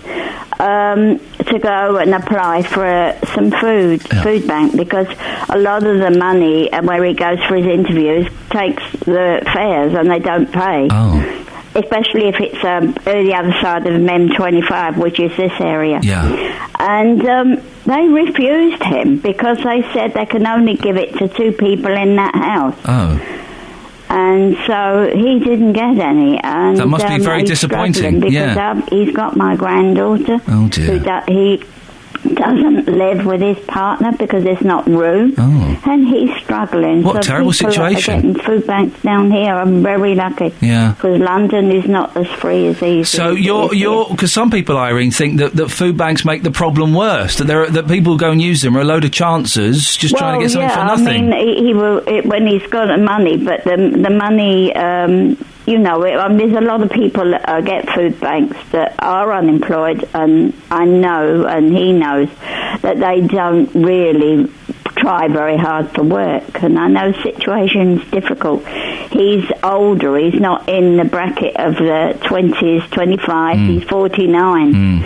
And so he's even been told he's too old. Oh, blimey, Irene. Too old at 49. Well, there's Irene. Thank you very much. I've offended Clive as well now. Go on. Clive says, Ian, I found your rant about not understanding blind people was very offensive this morning around 6:40. Oh. There are different stages of blind... He's misunderstood, and I'm happy to clarify, Clive, and if I've offended you, I apologise. I will apologise on this, because that was not my intent. I think you've misunderstood. I'll read the whole email, then I will clarify. There are different stages of blindness, and if you ever have the misfortune to lose even slightly your sight, maybe you'd be more feeling towards these people. My daughter is dating a lad who has only around 10% sight, and he's gone through university and holds down a very responsible... in London, I guess he means job. He refuses to let his disability hold him back. So before you start ranting about things, maybe take some time to read up on the topic. Bear that sentence in mind, Clive. Although this may be difficult for you, as you seem to enjoy winding people up each morning, sometimes it's funny, other times you're damn right insulting, says Clive. Before you start ranting about things, maybe take some time to read up on the topic. If I offended anyone about the blindness thing, I apologise. What I was clumsily trying to say, Clive, and if you've been listening, maybe you'd have picked it up. This is what I was trying to say, is the definitions of blindness have changed. When I was a kid, you were blind or you had bad eyes. Blind meant you couldn't see anything. Nowadays, if someone is blind, and I still assume it means you can't see anything, and that's my ham-fisted, old-fashioned thoughts. If you are blind, it more than likely means your vision is impaired somewhat. That's what I was trying to say. If I didn't express that well enough, Clive, then you have my sincerest apology. I'm not going to make fun of blind people, am I? 08459 455 555. If you want to send me a direct email complaining about the show, happy to address it. ian.lee@bbc.co.uk. And Clive, I hope that has put your mind at rest. Shall we remove the lid off this pressure cooker just for a moment? Yeah, go on. Talk about our favourite biscuits. Malted milk, says Stuart from Nebworth. Seriously underrated. He's got a point. They're very Moorish. We've had a few more in there. Cow biscuits, we call those ones. Yeah. I know it's middle class, but my favourite biscuit is a lemon puff, says Phil. Middle class and proud. Never liked the lemon puff. Very dry. Yeah, never liked the lemon puff. Morning, you naughty people. Oh. I love ginger nuts and fig rolls. Yum, says Brenda. Oh, I love a fig roll. A ginger nut? I love a fig roll. Would you class those as a biscuit? Yeah. I like a nice fig roll. When I was pregnant, I was eating ginger nuts like there was no tomorrow because it staved off the sickness. True fact. If you're feeling a bit queasy, ginger nuts. What, are you doing it again? I'm not doing anything. I'm just imagining you chowing down with a couple of ginger nuts. Okay. To stave off sickness. Do you see now what I deal with on a regular My granddad's chin used to look like ginger nuts. Really? Yeah, I know. I remember as a kid, it was all like knobbly. Cracked. Yeah, it was cracked. I remember as a kid having a ginger nut in my hand and he had bad seeing skin his as a youth. chin. I don't know, and seeing his chin and just thinking, whoa, Grandad Bill's chin looks like a ginger nut. I'm just making that connection. What's your favourite biscuit? It's being that topic is being dissed in the current trail for the Nick Coffer 12 till what time? 12 till 3. The current Nick Coffer trail, and I shame on you, Nick, and shame on the marketing department that have come up with that trail because it's a cracking topic. Nothing wrong with it. Nothing wrong with it. Maybe a little bit tasteless to be talking about it while we're talking about food banks and starving people. I don't know. Maybe we are rubbing their noses in it. Tony, on the subject of food banks, gosh, phew, says food banks are for the needy, not the greedy. Too many greedy people are using the food banks as a supplement, income supplement. Some of those that visit food banks have all the latest gadgets: Sky TV, mobile phones, electronic games, all the white goods in the kitchen, fags. They want it all. Some do not know what it's like to go without or give something up for food. As a kid, when my dad was working 3 days a week, we had very little. We had to make do. 08459 455 555. Little recap on what we're talking about. We're talking about prisons. They're overcrowded. Do you care? Are you bothered? We're also talking about the front page of... is it the Mail? I think it's the Mail, isn't it?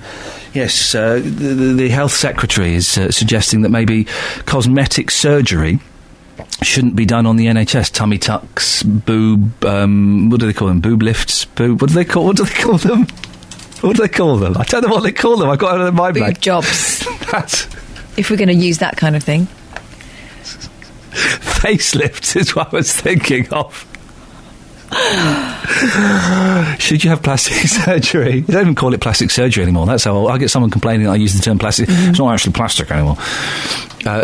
Cosmetic surgery on... Is he clumping reconstructive surgery in with all this? Because I would have thought it's really difficult to get something like that unless, for some reason, you need rebuilding. I've been sent a message by Paul Scoins that I can't Paul read Scoins. out. 08459 4... I imagine if you've been disfigured in a fire... Yeah, there should be no question you'd about still that. Get that. I think it means if you want a nose job because your nose is a bit wonky. Well, or the example that Justin Dealey was alluding to earlier on, where you have low self-esteem. You know, you're not going to die of low self-esteem, are you? You're in such a weird mood today. What do you mean? I'm not the one tittering about nothing. Is this robot Kath? Have you been replaced by an evil, non-feeling robot? What? And should kids be allowed to pole dance? Catherine thinks they should. It's just a pole. Oh, wait, it's not just a pole. It represents so much more. Some of that street dancing's a bit rude if you're going to think of it that way. 08459 455 555. Call 08459 455 555. BBC Three Counties Radio. It's a story that's in quite a few of the papers today. Parents walked out of a school fete. Outrage, the Sun has it. Outrages girls 12 pole dance at fete.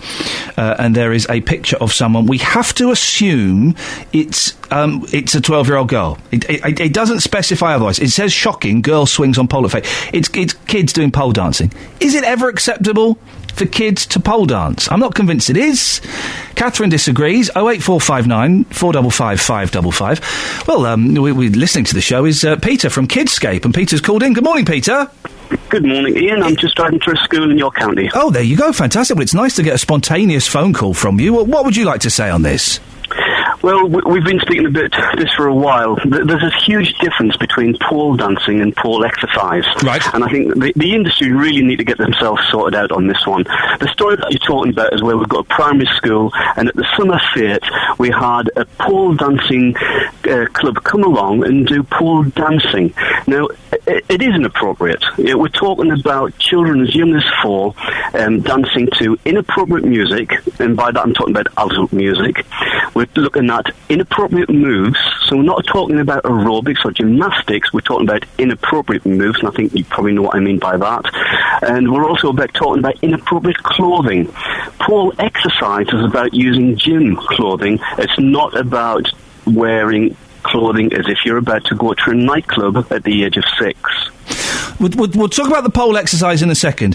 The music they were dancing to, there's 2 different types here, according to this story. One was Bonnie Tyler's Holding Out for a Hero. Mm-hmm. The other was songs from The Lion King. Does the fact it was Disney songs, does that make a difference? It does make a difference, because we're looking at absolutely extremes here when we're seeing what's happening across the country. So they've got to get the act in order. They can't have it both ways, I'm afraid. But without doubt, when you're looking at pole dancing and you're looking at the younger children, you're talking about the sexualisation of children. And the kids don't know that they're being sexual. I'm not in any way blaming the kids. It's not their fault, is it? No, of course it's not. A primary school child will copy what they see on television, will copy what the instructor shows them what to do. This is about adults having to take responsibility for safeguarding the children. It says here, I mean, if this story in The Sun is right, it says here that the 12-year-old girls were dressed in shiny hot pants and crop tops, which is obviously completely inappropriate. How would you differentiate, then, pole dancing and what did you call it, pole exercise? Believe me, I'm getting myself into a lot of hot water over this one.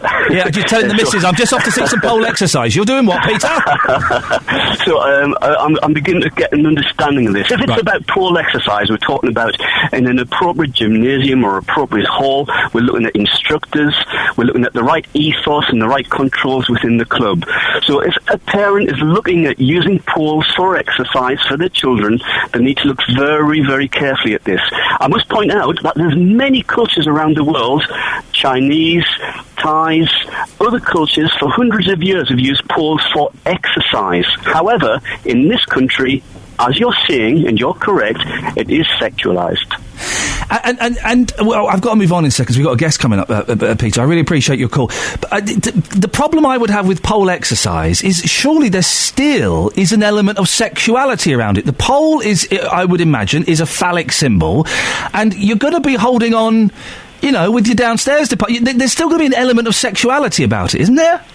The pole exercise that I've seen is where the pole is literally a prop to use to do some very, very vigorous movements, as compared to some of the poles which are more sleek, more shiny. Okay. And again, I think you get the idea. Peter, what are you up to today with Kidscape then? What's the plan? I'm coming over to one of your local schools. It's one of your primary schools, and we're looking at some anti-bullying work. Excellent stuff, Peter. Nice. Thank you very much for the call. We'll speak again at some point in the future, no doubt. 08459 455 555. I thought he made some excellent points. Did you get Catherine? You thought he made some excellent points? Yeah, I also thought he made some excellent points about pole exercise. Yeah, I know, and aren't we? And just think, 30 years ago, the sort of dancing that is mainstream now, I mean, some of the dancing that's mainstream now should be... pop videos are outrageous. In a special club. But some of the dancing that children do now would be deemed... Bogling. Would be deemed... Twerking. Inappropriate. Yeah, I'm not talking about the twerking and the stuff, but some of the street dance moves are quite groin-led. I agree. And I think things need to change. He's introduced an interesting concept of pole exercise. Yeah. That's what I understood these children were doing. They were not. They're not bumping and grinding. They're wearing hot... Listen, I'm going to go to Rick. We'll talk about this after. 08459 455 555. The reason we're cutting that exciting conversation short is because a man from Bedfordshire can't get his 2 sons a British passport, despite them both being born in this country. Rick Waller's sons were born at Bedford Hospital in 2001. Walker's, sorry, I do apologise. So Rick Walker's sons were born at Bedford Hospital in 2001 and 2004 before a change in the law which would allow them automatic citizenship. Rick, sorry for getting your name wrong. Well, explain the situation. Why can't your boys get British passports? Yes, good morning, Ian. Not only is the Passport Office being awfully slow in processing applications at the moment, it's also discriminating against children born between 2000 and 2006 to unmarried British fathers such as myself. It seems we fall foul of the 2000 immigration rules, which state that my children have to apply for citizenship and passports through the mother. And they're stating that the mother does not have indefinite leave to remain in the UK, although she has a French passport. Right, so you're British, your boys were born in Britain, but your partner, the mother of your children, is French. Correct. I still don't see why that's a problem. That seems crazy to me. It's a pretty unbelievable situation. The EU is one thing. She has indefinite right to stay and work and live in the UK. But according to the Passport Office, you have to have this letter from the Home Office saying that she's allowed to remain here indefinitely. And of course, they don't stamp your passport as a European citizen when you come into this country. And they don't tell you need this letter. To apply for this letter, you can't get it retrospectively. And it costs £1,082 to apply for such a status. Gosh. It's ridiculous. And you must be frustrated because I understand the law has changed since you've had your boys. Exactly. Since 2006, the Home Office changed the immigration regulations to cover people in my situation, and it says, you can now register your children as British citizens, but again, to apply to do that, it's going to cost me £669 per child. I don't have a spare £1,300 at the moment to do this. If my children were born in 2007 or later, it would be no problem. They automatically get British passports. So they're stuck in this country then, I'm guessing? You've not been able to go abroad with them? Exactly. We want to, they want to see their grandparents this summer. We applied for passports back in February of this year, and it's taken until now to be rejected. And, we've got no chance of getting a British passport before summertime, really. We've already missed the half-term. We tried to go away at half-term, couldn't do that.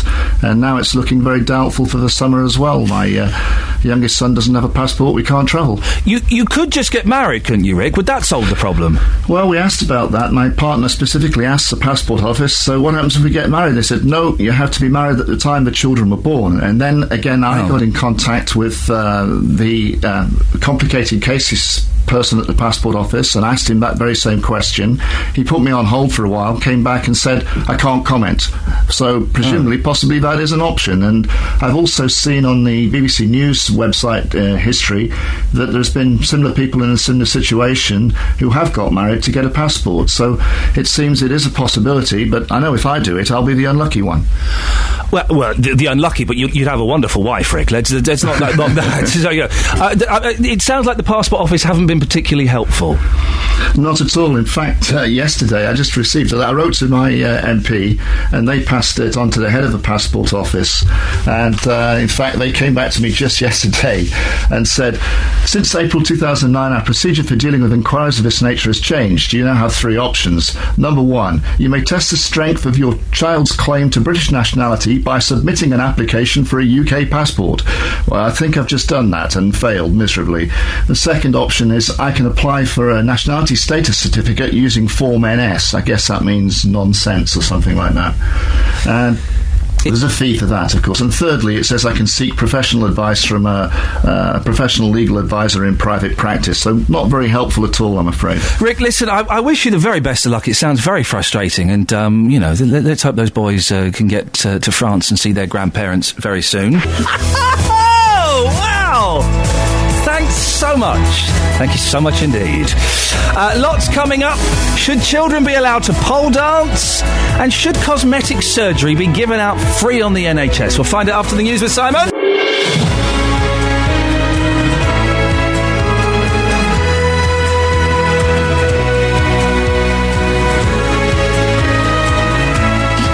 This is Iain Lee, BBC Three Counties Radio. I was just Googling the Revolutions Pole Company. There's the company that were responsible for this pole dancing in the school. They say they've done nothing wrong. What do you think? I mean, we are establishing there is a difference between pole dancing and pole exercise. I would argue there is still an element of sexuality in pole exercise, isn't there? The pole is phallic. Have I got this completely wrong? Heavens to mercy, has Catherine got this right? I'm starting to come a little way round to her line of thinking, but only a little. We're also talking about overcrowding in prisons. And the front page of the Daily Mail. Ban cosmetic surgery on the NHS. Cosmetic surgery should no longer be available on the NHS, Jeremy Hunt said yesterday. What do you think? Boob jobs? Nose jobs? Facelifts on the NHS? Tummy tucks? What do you reckon? Facebook.com/BBC3CR. Send me a text, 81333. Start your text 3CR, or you can give me a call, 08 459 455 555. Across beds, hearts and bucks. This is BBC Three Counties Radio. When it comes to cosmetic surgery, and boob jobs in particular, that seems to be the thing that most people get upset about. Yeah, if it's reconstructive surgery, then yeah, I don't think anybody would argue, would you? If you've had a mastectomy or something and you want to replace your missing breasts, and I don't think anybody could argue with that being done on the NHS. Could they? Maybe you could, I don't know, give me a call. But, just because you want to, get bigger boobs, should that be paid for on the NHS? And there is the argument, isn't there, Catherine? It's self-esteem. And I know that lots of people get suicidal sometimes because of their physical appearance. But we've also heard of people playing the system, and if you use the words, it's affecting my self-esteem, you can get all kinds of operations that perhaps you should be paying for yourself. And also, I don't know if I've not thought this through completely, but I'm going to say it. There are other ways of dealing with low self-esteem. There is counselling, there is work you can do, there are all kinds of things you can do for low self-esteem that would probably be cheaper than getting a boob job or a nose job or something like that. And when you consider it's not an ongoing pot of money, that money has to go between people who are dealing with situations that they can do nothing about. I do, and tummy tucks, when you've lost loads of weight, and then you got an overhanging tummy, should that be paid for? But the argument there is that you're doing what the NHS want you to do by losing weight in the first place. What do? Stay large? Would you like fries with that? 08459 455 555 is the telephone number to give us a call on that. We've got lots of texts on the passport story. We did lots of Facebook comments on the pole dancing. We will get to those very shortly, I promise. But before that, a campaign group says it's warning jails across the three counties have hundreds more prisoners than they can safely hold. It comes after a report raised concerns about overcrowding at Bedford Prison, which is now being asked to take in even more inmates. Labour has described prisons as unsafe workhouses with increasing rates of suicide, self-harm and rioting. But the government has played down the crisis. The Justice Secretary, Chris Grayling, says a few more prisoners will have to share cells for a few weeks. Well, our reporter, Justin Dealey, has been speaking to Luke, a former inmate of Bedford Prison, about his experience of being inside. The prison's very dirty. I mean, the first thing that comes to the mind is it is really, really filthy dirty. There's cockroaches in your cell. Honestly, I cannot tell you how bad it is. The cockroaches in the cell, they're at least this big. I mean, at least 1.5 to 2 inches big. People come in and people go, and because there's a holding prison, it's not actually an actual sentence in prison. So when you get sentenced, you stay there. It's actually a remand prison. So no one really cares and no one really looks after anything. I mean, just to go back to the overcrowding, that's been highlighted in this particular report. I mean, just how bad was that? How many people were in your cell? Or was there noticeably too many people inside that prison? Right, there's a handful of cells that have got one person in it, and I mean a handful. The rest have got two, and sometimes there's obviously 4-man dorms, which is obviously 4 people, four adults in one cell. You know what the problem is with overcrowding is the room that you have anyway to work with. Really and truthfully, the whole system of prison's flawed from start to finish for the fact that there's not adequate room for anyone in any prison, because you're in 6 foot by 4 foot or 6 foot by 6 foot, depending on how the cell's situated in terms of what shape it is and whereabouts on the wing you are. You're all in a confined space.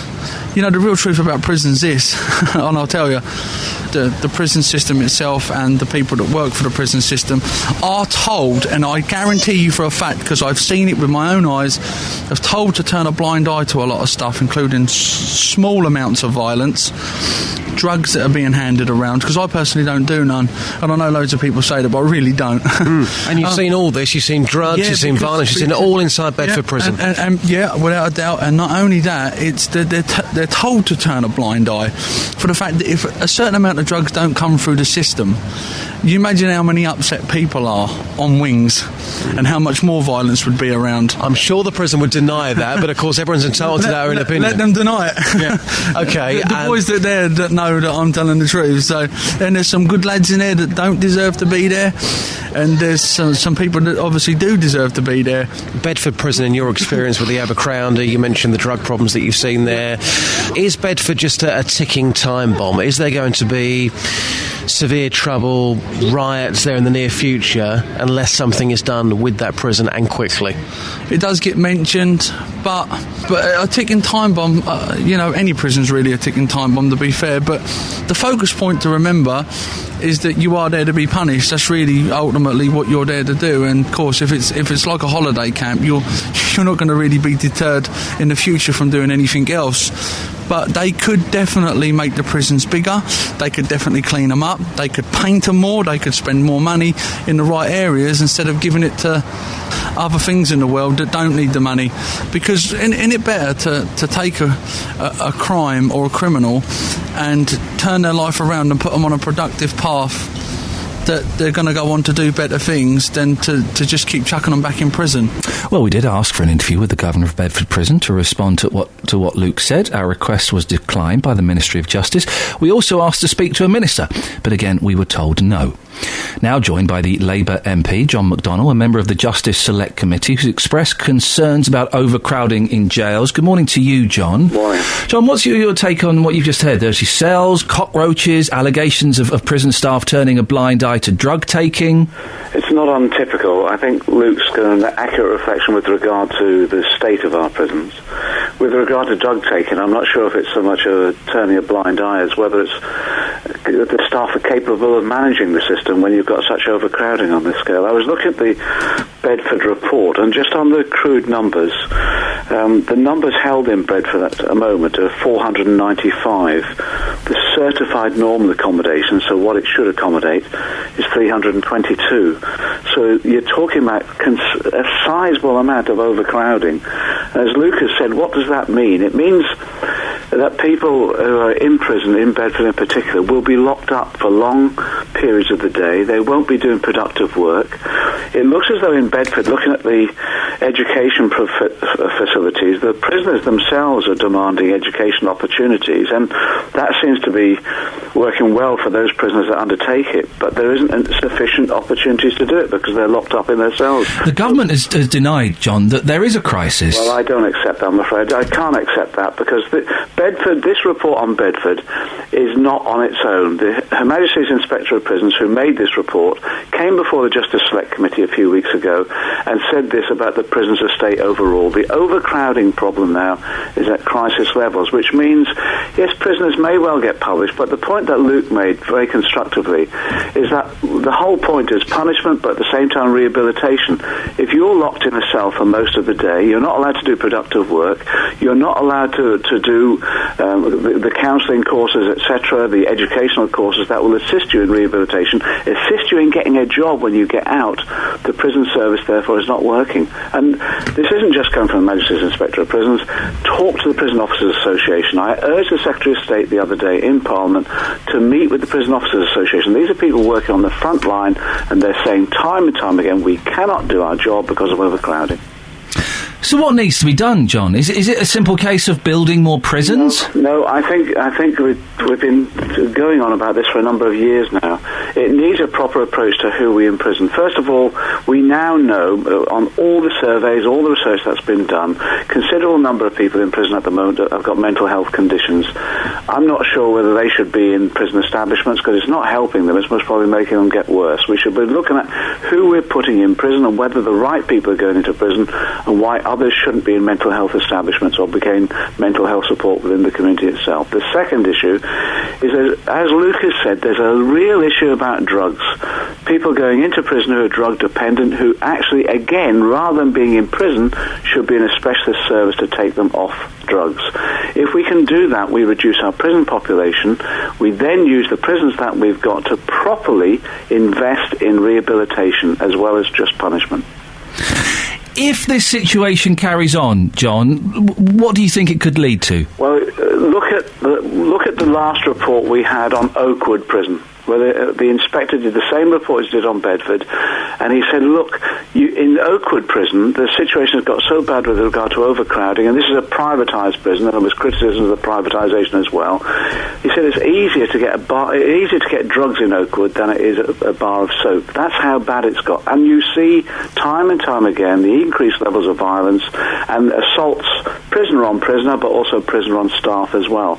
That's why we've been trying to say to the Secretary of State, there needs to be, first of all, the government needs to think again about the numbers that are going inside a prison, the alternatives that there are, particularly with regard to mental health treatment and drugs. But in addition to that, he needs to start listening to the professionals. The Secretary of State, the other day when I asked him, would he meet with the prison officers, dismissed it. Prison Officers Association, and time again now, are saying we need a minister that will listen to those on the front line. John, you've given us a lot to think about. I really appreciate your time and your thoughts this morning. Labour MP John McDonnell. If you want to have your say on that, please do. 08459 455 555. Life. JVS. Hello. Are you topping up your tan? No. You and Dealey, who've both been away. Suspicious. You're both coming in darker each day. Really? Yeah, you're both coming in a little bit darker. You're right. I think it's washing off with every passing day. Although I did sit on my luxury terrace yesterday. Oh, did you? Just trying to get a few rays? Yeah, just topping it up a little bit. Is it still a bit miserable today? It was raining when I was coming in.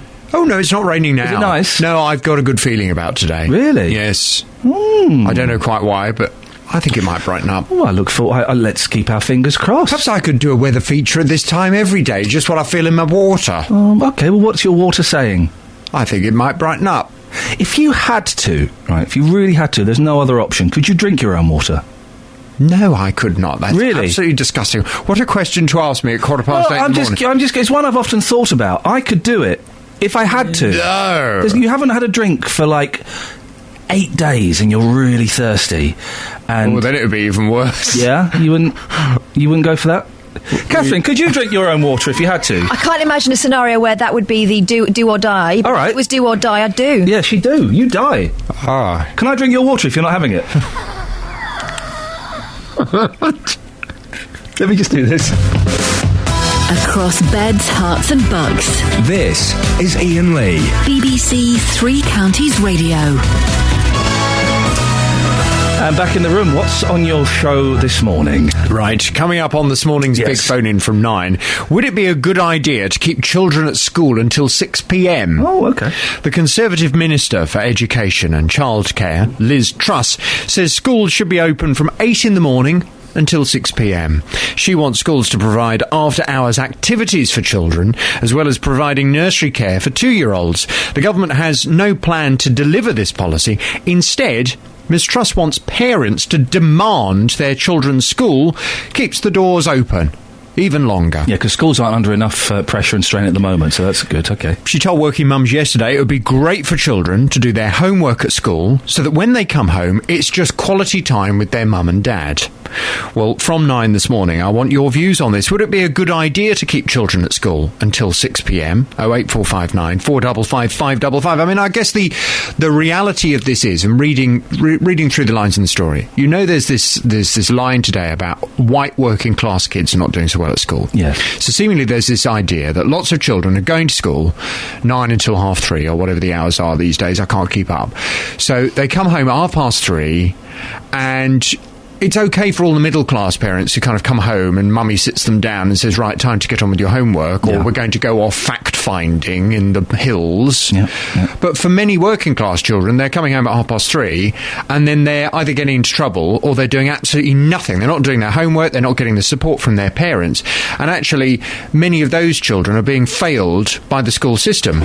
So if at 3:30, school kind of switched into like an after-school club, where there were things to do, places you can go to quietly do your homework, events, cadets, that kind of stuff. Cadets. Then that's seriously been suggested, cadets. Cadets, OK. Then that would help children right across the spectrum, right across the class spectrum, so that everyone would stand an equal chance of succeeding at school.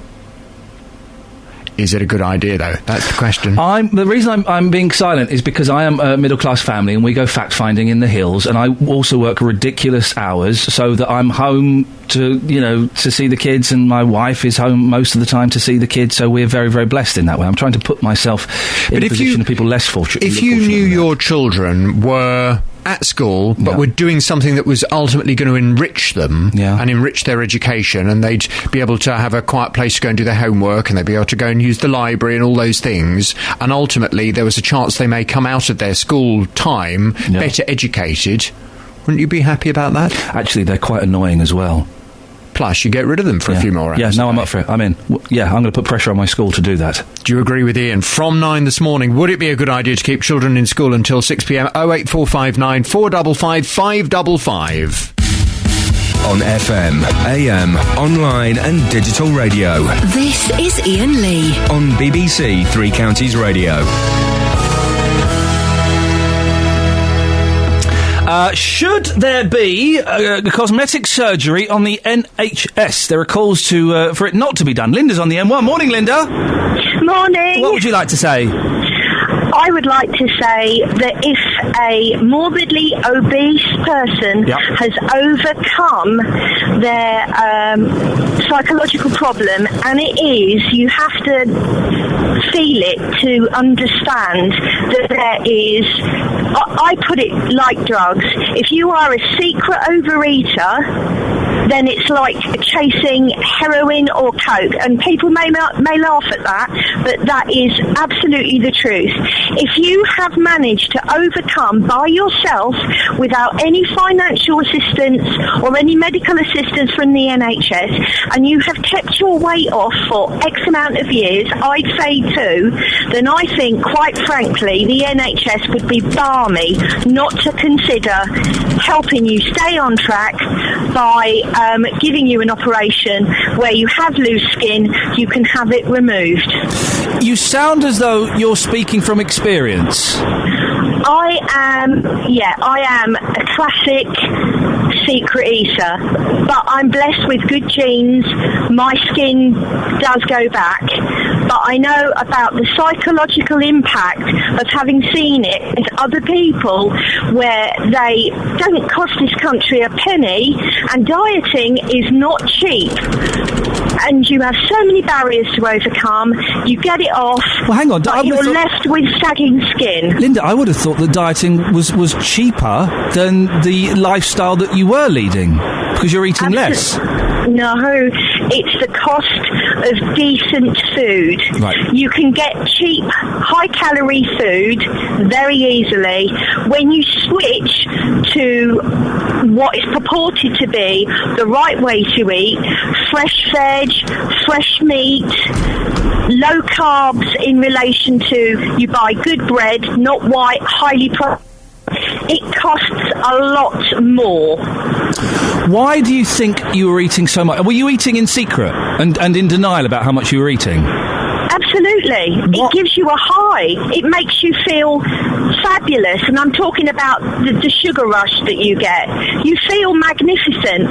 You're full of energy.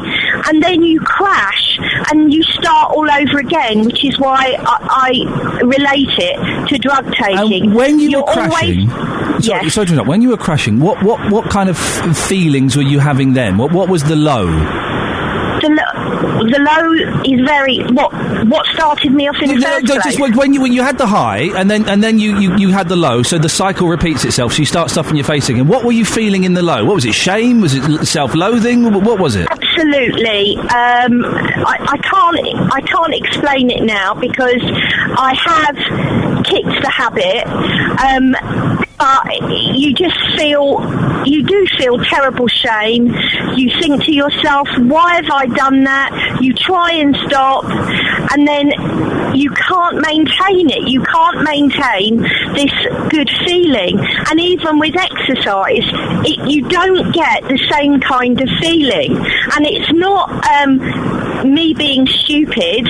It's the way it is, and other people will know exactly where I'm coming from. And my point Go on. is, if I haven't cost the NHS a penny, then I think they should definitely assist. A tummy tuck costs about £5,000. Yep. You think that's money well spent? If it maintains a person's, if it stops a person from going back into that cycle again, absolutely. Just supposing, in the fictional world, Linda, that I am a massive cocaine abuser, right? Imagine that. And I have done such damage to my nose that my the middle bit, like it happened to that woman, the middle bit of my nose is completely disintegrated, okay? Yep. Should the NHS pay to fix that? If you are clean and can prove that you're going to stay clean, because it's not just the cost of the coke, you need money to fund your habit. You might be a criminal, so you're looking at costs in relation to reduced victims. You must view it all together. And I bet if you add it all up, it makes sense that the NHS steps in. It's still cosmetic, though, isn't it? There is an argument, Linda, that the NHS should be treating people with cancer and with broken bones and with diseases. And you don't think that's a disease? Well, the addiction part of it is a disease, definitely. But then the kind of the cleaning up the mess afterwards, is that really, the tummy tuck, the fixing of the nose, is that part of the disease? If it stops people from continuing the same behaviour, and remember, if these people carry on either taking drugs or over, and I'm not just talking about being a stone overweight, I'm talking about the morbidly obese. If you calculate the cost to the NHS because of associated diseases, I guarantee you would come under budget. Linda, I really appreciate your call and your honesty this morning. Thank you. You're welcome. Thanks very much. Bye-bye. There we go. That was a great call, Linda. Thank you. Well, she thinks she was an overeater. She was addicted to food. It's recognised by the WHO, not the rock group, the World Health Organisation, as an addiction. And she has sorted out her life. And should she have required it? She doesn't, but should she have required a tummy tuck? She thinks that, yeah, she should have got that on the NHS because ultimately she's saving you money. What do you think?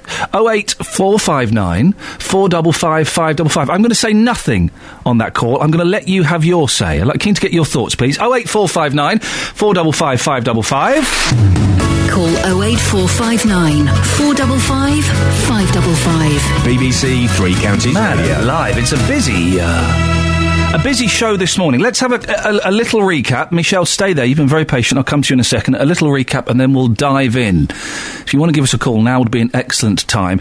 We're talking about the story in the front page of the Mail. Ban cosmetic surgery on the NHS. Cosmetic surgery should no longer be available on the NHS. A cosmetic surgeon has tweeted me. What do you think constitutes cosmetic surgery? Sometimes it can be difficult to define. I don't mean this flippantly, Frank. Surgery that changes your appearance. I would class that as cosmetic surgery. The way I would define it would be that it's about someone's state of mind rather than reconstructing anything that's been taken away. Thank you. Yes, I'd go along with that. So yes, if you've been injured by a fire or awful car accident, that's reconstructive. Rebuilt. Because cosmetic is... Well, OK, then would you class the tummy tuck, the lady we just spoke to then about the tummy tuck, would you class that as cosmetic or reconstructive? I would think it'd be reconstructive. See, I would err on the side... Something's been removed, something's been taken away. I would err on the side of, hang on a second, cosmetic, yes. So, Frank Conroy's right. Of course he's right. Well, he's a cosmetic surgeon. He's an educated man. Isn't he just? 08459 455 555. Should we get rid of it on the NHS? We are also talking about pole dancing. There's a story that some primary school kids were pole dancing at a fete. And it's kind of opened up the whole debate. And we'll speak to J-Dog about this in a bit. Is pole dancing always sexual? We're talking about pole exercise as well has kind of come into it. I just think you're dancing around a pole. It's phallic. The pole is phallic. If you don't know what that word means, then good for you. I'm not going to explain it to you. There's always something sexual about it, even if it's exercise, isn't there? Catherine disagrees. Maybe I'm wrong on this. 08459 455 555. And another story. I told you it was a busy morning this morning. We've been talking about prisons. Prisons, they are overcrowded. Bedford Prison in particular is particularly overcrowded. Michelle's in Bedford. Michelle, you've been waiting for ages. Thank you very much. What would you like to say? Well, hi Ian. We're running a programme. My organisation has just been granted the opportunity to work with Luton Borough Council, working with those aged 19 to 29 at risk of lawlessness and gang culture. Having an amazing impact and effect on the 8 weeks that we've worked with them already.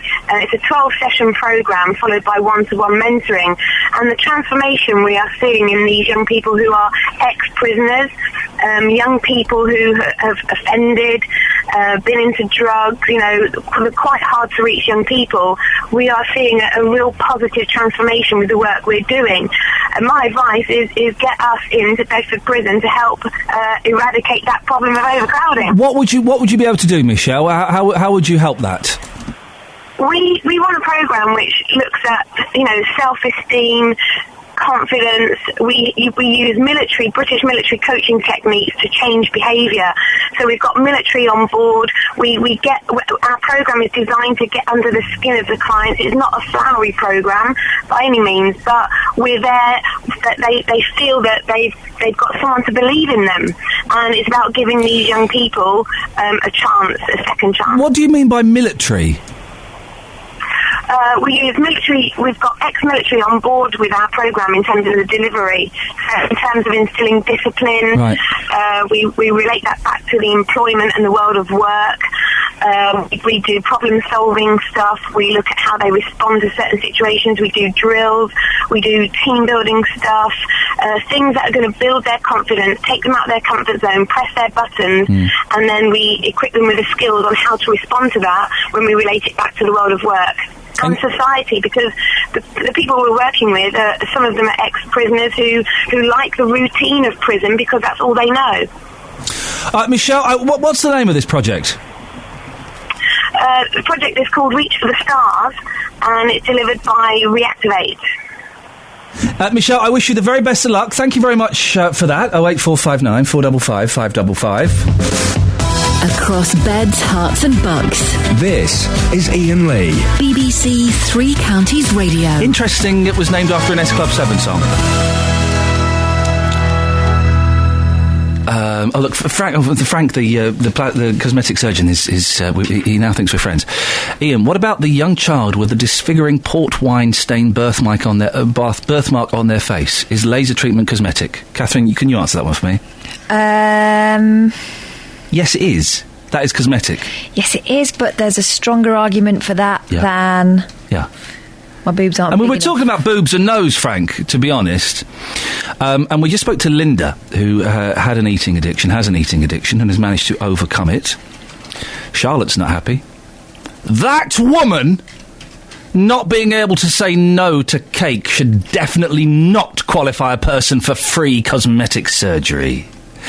And that's the thing. You would have to accept the premise that some people are addicted to food. Some people are lazy and they have bad diets and they stuff their face full of food and they could do stuff about it. There are some people that cannot stop eating and they eat, as Linda was saying, because they feel less than, because they have low self-esteem, because they hate themselves, they eat the food, that makes them feel better.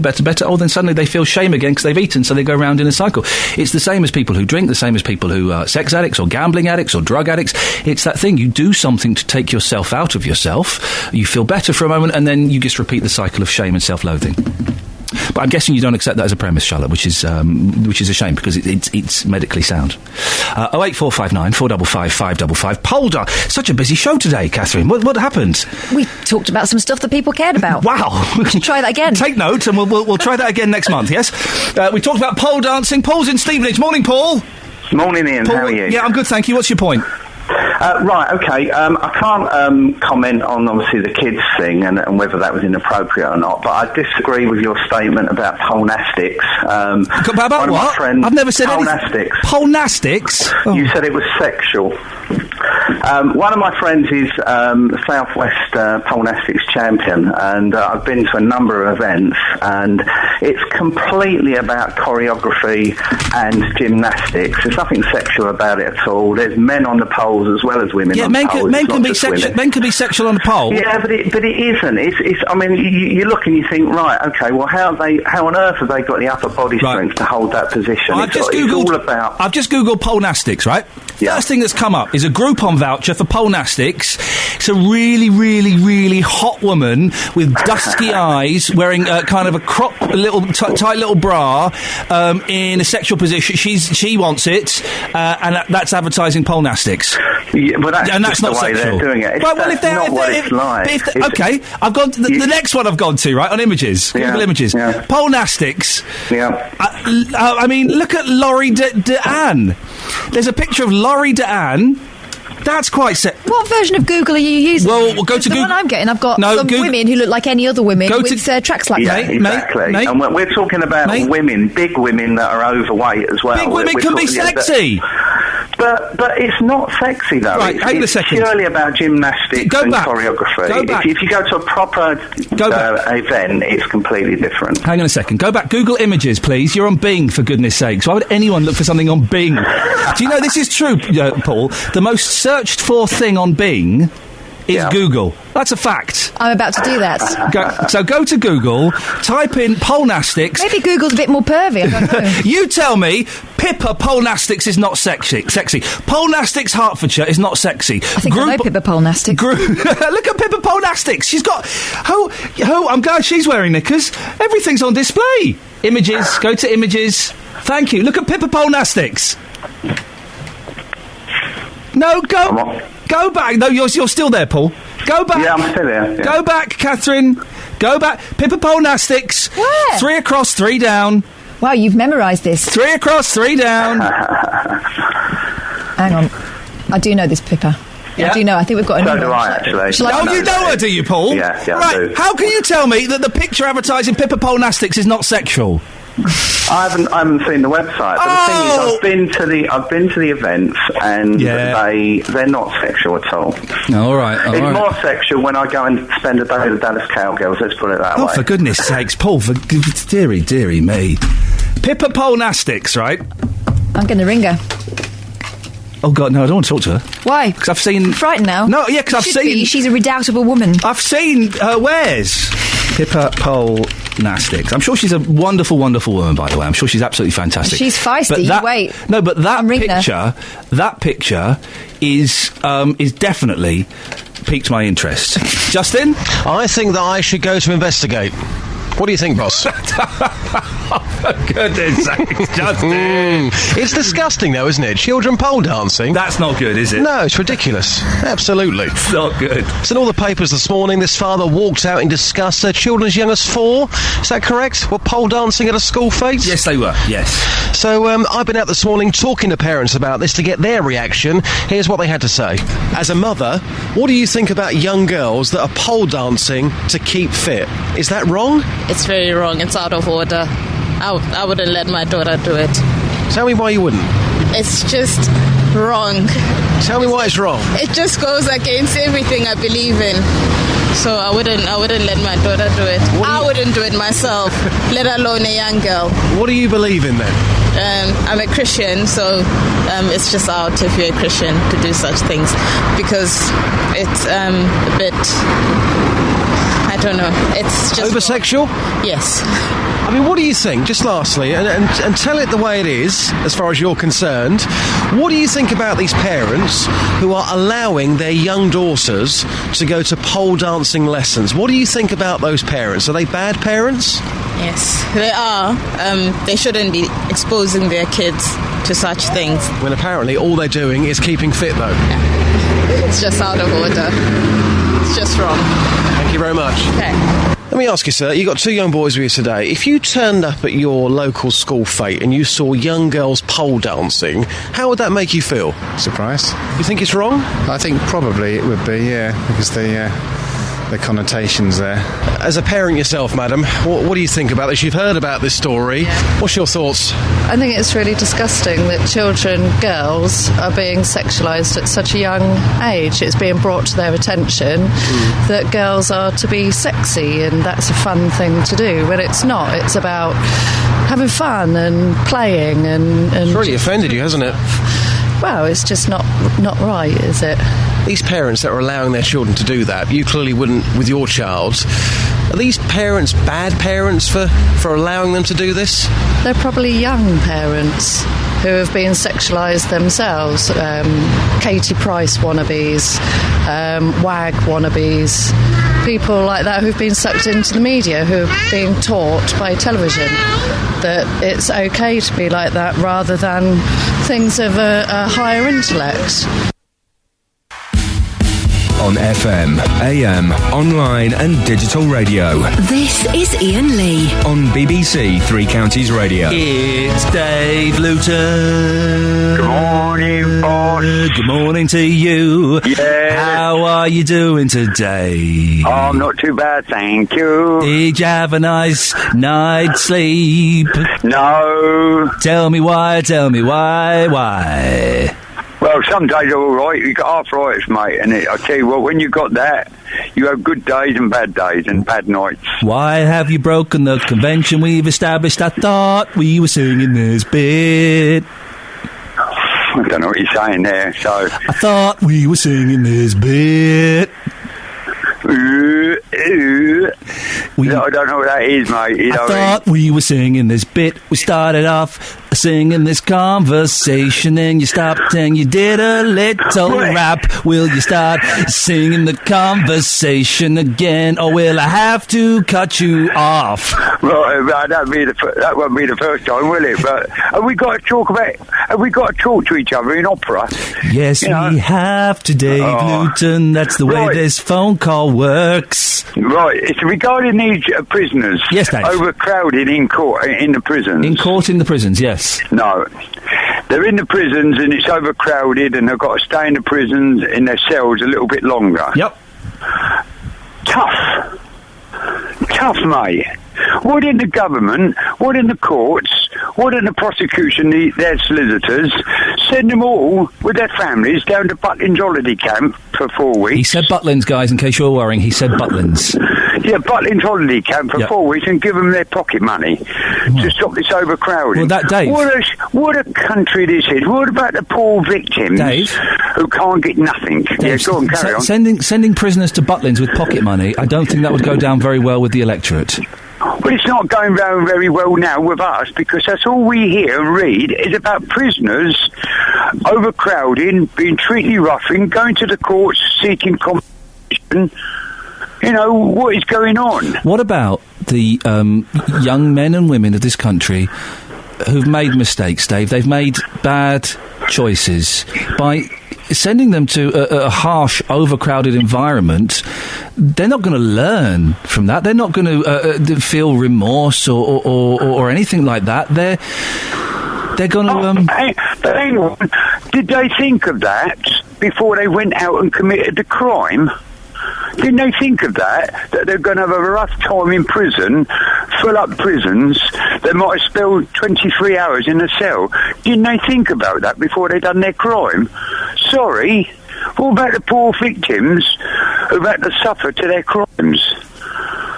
But the point is, Dave, and you're missing the point. No, you are, and I'm going to point it out to you. I'm going to point out the point that you've missed, okay? Yeah, go on. And then you're going to thank me. No, I ain't. Go ahead, carry on. No, I'm going to point out the point that you've missed, and then you're going to thank me, okay? No, I'm not. I'm going to educate you, Dave. No, you're not going to educate me. That's what I like to hear. That's what I like to hear. A nice open mind, right? Yeah. If we treat these people badly in prison, more of them... Are you still there? Dave? Dave? It's in the phone. Right, all right, come. You keep cutting out, right. Your phone is rubbish. No, it's yours. Okay. If we treat prisoners badly, overcrowding, we don't give them education... No, will you listen? Well, listen. Go on, then. Well, stop interrupting, and I will. Stop laughing like a dirty old man. If we treat prisoners badly, overcrowding, we don't respect them, we don't educate them, then more of them, and this is a statistical fact, more of them will come out and re-offend. If we treat them better, if we treat them like human beings, if we give them respect and space and education opportunities... Yeah, and compensation, yeah, go on. No, not compensation. Then then less of them will offend, re-offend. So it's better, not just for the prisoners, it's better for you and it's better for me if we work with them instead of just locking them up like cattle. That's a fact. No. Dave, you're cutting off your nose to spite your face, and then you're going to go and get reconstructive surgery on the NHS. It is better for us if we treat them with respect. Because they won't do more... Less of them will do more crimes. That's a fact. Oh, dear. It's a fact. And I know, isn't it awful when you're having a discussion with someone and they present you with facts? It's awful and it's unfair, but that's what I'm doing, Dave. I'm being unfair by giving you a fact. Oh, well, I'm giving you a fact. What about the poor victims that have had to go through all this? Yes. They don't get nothing. They get ignored, and they have to fight for justice. Isn't that wrong? They can't get it. Isn't that wrong? It's a shame. Isn't that wrong? It is wrong. And it's wrong. Isn't it wrong? That we're giving all this cuddly-wuddly to these prisoners when they're in prison. Isn't that wrong? When they come out of prison, we're giving them all this cuddly-wuddly. So you're saying, Dave, your argument is you would like more people to be the victims of crime? I don't want to see people the victims of crime, no. Sorry, because you've obviously not understood the fact I told you. My way, your way, more people will be the victims of more crime. My way, less people will be the victims of less crime. Yeah. That's a fact. Give them hot water bottle, central heating in their cells because they get cold. Sorry about that, but... That's my feelings. Okay, so you do want more people to be a victim of crime, Dave. That's excellent. Just one more thought, Dave. What are your opinions on prisons and prisoners? Tough, mate. Okay, thank you very much indeed. How do you like your steak? Tough, mate. Okay, all right. How would you rate yourself, Dave? Are you soft, hard, or tough? Tough, mate. Okay, just so we know. The possibilities are almost endless. Do you like how do you like your crosswords, Dave? Tough, mate. Oh, okay. Do you like easy Sudoku or not? Tough, mate. Okay. Say that again, Kels. What does he say when he wins a game of chess? Tough, mate. Yeah, that's wrong. It's supposed to be checkmate, Dave. Oh, Dave, so silly. Do you want to pick on someone who's pick on an old man who's not here, Catherine? No. Tough, mate. Because you're going to. Yeah. David says, Ian, I saw you on a TV programme a couple of weeks ago. Your eyes look different. Have you had a procedure? Yes, I have. I'd had cosmetic surgery on the NHS. No, he hasn't. He's just lost a bit of weight, so you can see him. Leslie in Watford says, there's now a secret about my overeating, and no, dieting is not cheap. My food bill always goes up when I diet. Did you see that email I sent you? Yeah. You going to read it? Yeah. So go on then. We just need to get past the angry chihuahua. Jenny says, it's interesting, it must be frustrating when you're having a discussion, some may call it an argument with someone, and then the other person presents you with facts, as I was doing to Dave. Mm-hmm. I couldn't be involved in a conversation like that and ignore the fact that was given to me. Apart from when you were talking to me earlier on about Polastic. You were giving opinion. Fact. Who's printing at this time of day? Everyone. Kelly Betts. Why are you printing, mate? Printing the podcast stuff. Oh, okay. We're going to record it after the show. Hey, what's the podcast? Sell it. It's the best bit of the show that you can download and put on your MP3 player or your computer. So you can avoid all this nonsense and hear the good bits. Yeah. This is the good bits. Like this. What? Play that bit. Oh, yeah, okay, like this. Tough, mate. And this. Yeah, my respect, boss, yeah. And this. Tough, mate. Jenny has sent us an email. Oh, would you read it? Yeah. I agree that the NHS should help the overweight, but I do know a friend who had the whole lot done on the NHS. Jaws wired, really? Gastric band, excess skin removal, whole body lift, and then within 18 months the whole lot was back with extra. Yep. In these cases, I think the NHS are within their rights to claim a fee from people like this. Oh. I've aired my views to my friend who disagrees and no longer talks to me. Oh. Wonder why. I would love to get help with weight loss, but people who get it all stops me. It is wrong, says Jenny. Jaws wired? They do that? I was going to say, I remember there was a big thing for it in the late 70s, early 80s, Jaws being wired. So your house is like that, and what you have is you have a little hole in the house, and you can put a straw through it. Wow. And you can only suck.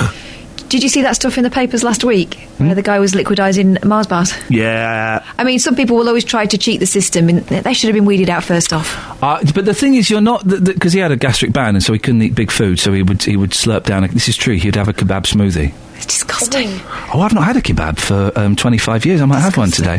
Disgusting. So he would have a kebab smoothie. But the point is, obviously, with the mouth, the jaw wiring and the gastric bans, is you're not dealing with the mental... The mental problem, and it is a mental problem. If you need your jaw wired up to stop you from eating, it's not about the food, is it? I wonder if you can nominate people to have their jaws wired. I've tried. They're not listening to me. Well, maybe they'll listen to me because I'm a celebrity. Are you? Yeah. I used to be on the telly. Oh, you used to. Well, I mean, I've got it on VHS if you want to borrow it. VHS. That's a video. Do you know what a video is? Oh. I can lend you a video player. I've got loads of them. Yeah, to watch himself on. Well, no, they're for historical reference purposes. Yeah, your career. Yeah. Well, I think you'll find who's got a radio show now. Exactly. Jonathan. Well, no, 2 technically, minutes. yes, his show's coming up now. You're warming up for the main act. Well, yeah, no, I know. Listen, I know he's the big guy and all of that, but if I place in Frigaliana. Okay, Where's yours? Whoa, okay, all right. I've got Ryland's telephone number. Have you got Ryland's telephone number, Jonathan? No, I've got it. I've got Ryland's telephone number. Give him a ring. I'm not going to call him now. I don't think he'll. It's early. Number. No. It'd be like. I'll get him to. I'll get him. I'm on Channel 5 on Saturdays. Oh, the big channel, the main. Right, that's just forget it. I'm Alice Glossop, BBC Three Counties Radio. Alice, thank you very much indeed. Little blast in the ear to tell her to hurry up. It wasn't. I had the fader open and I didn't mean to. It was my fault. Right, that's it. That's the warm-up over. Now, ladies and gentlemen, it's time for the main attraction. Would you please give it up for the one, the only, Mr. Jonathan Vernon-Smith. Local and vocal across beds, hearts and bucks. This is BBC Three Counties Radio. I thank you all.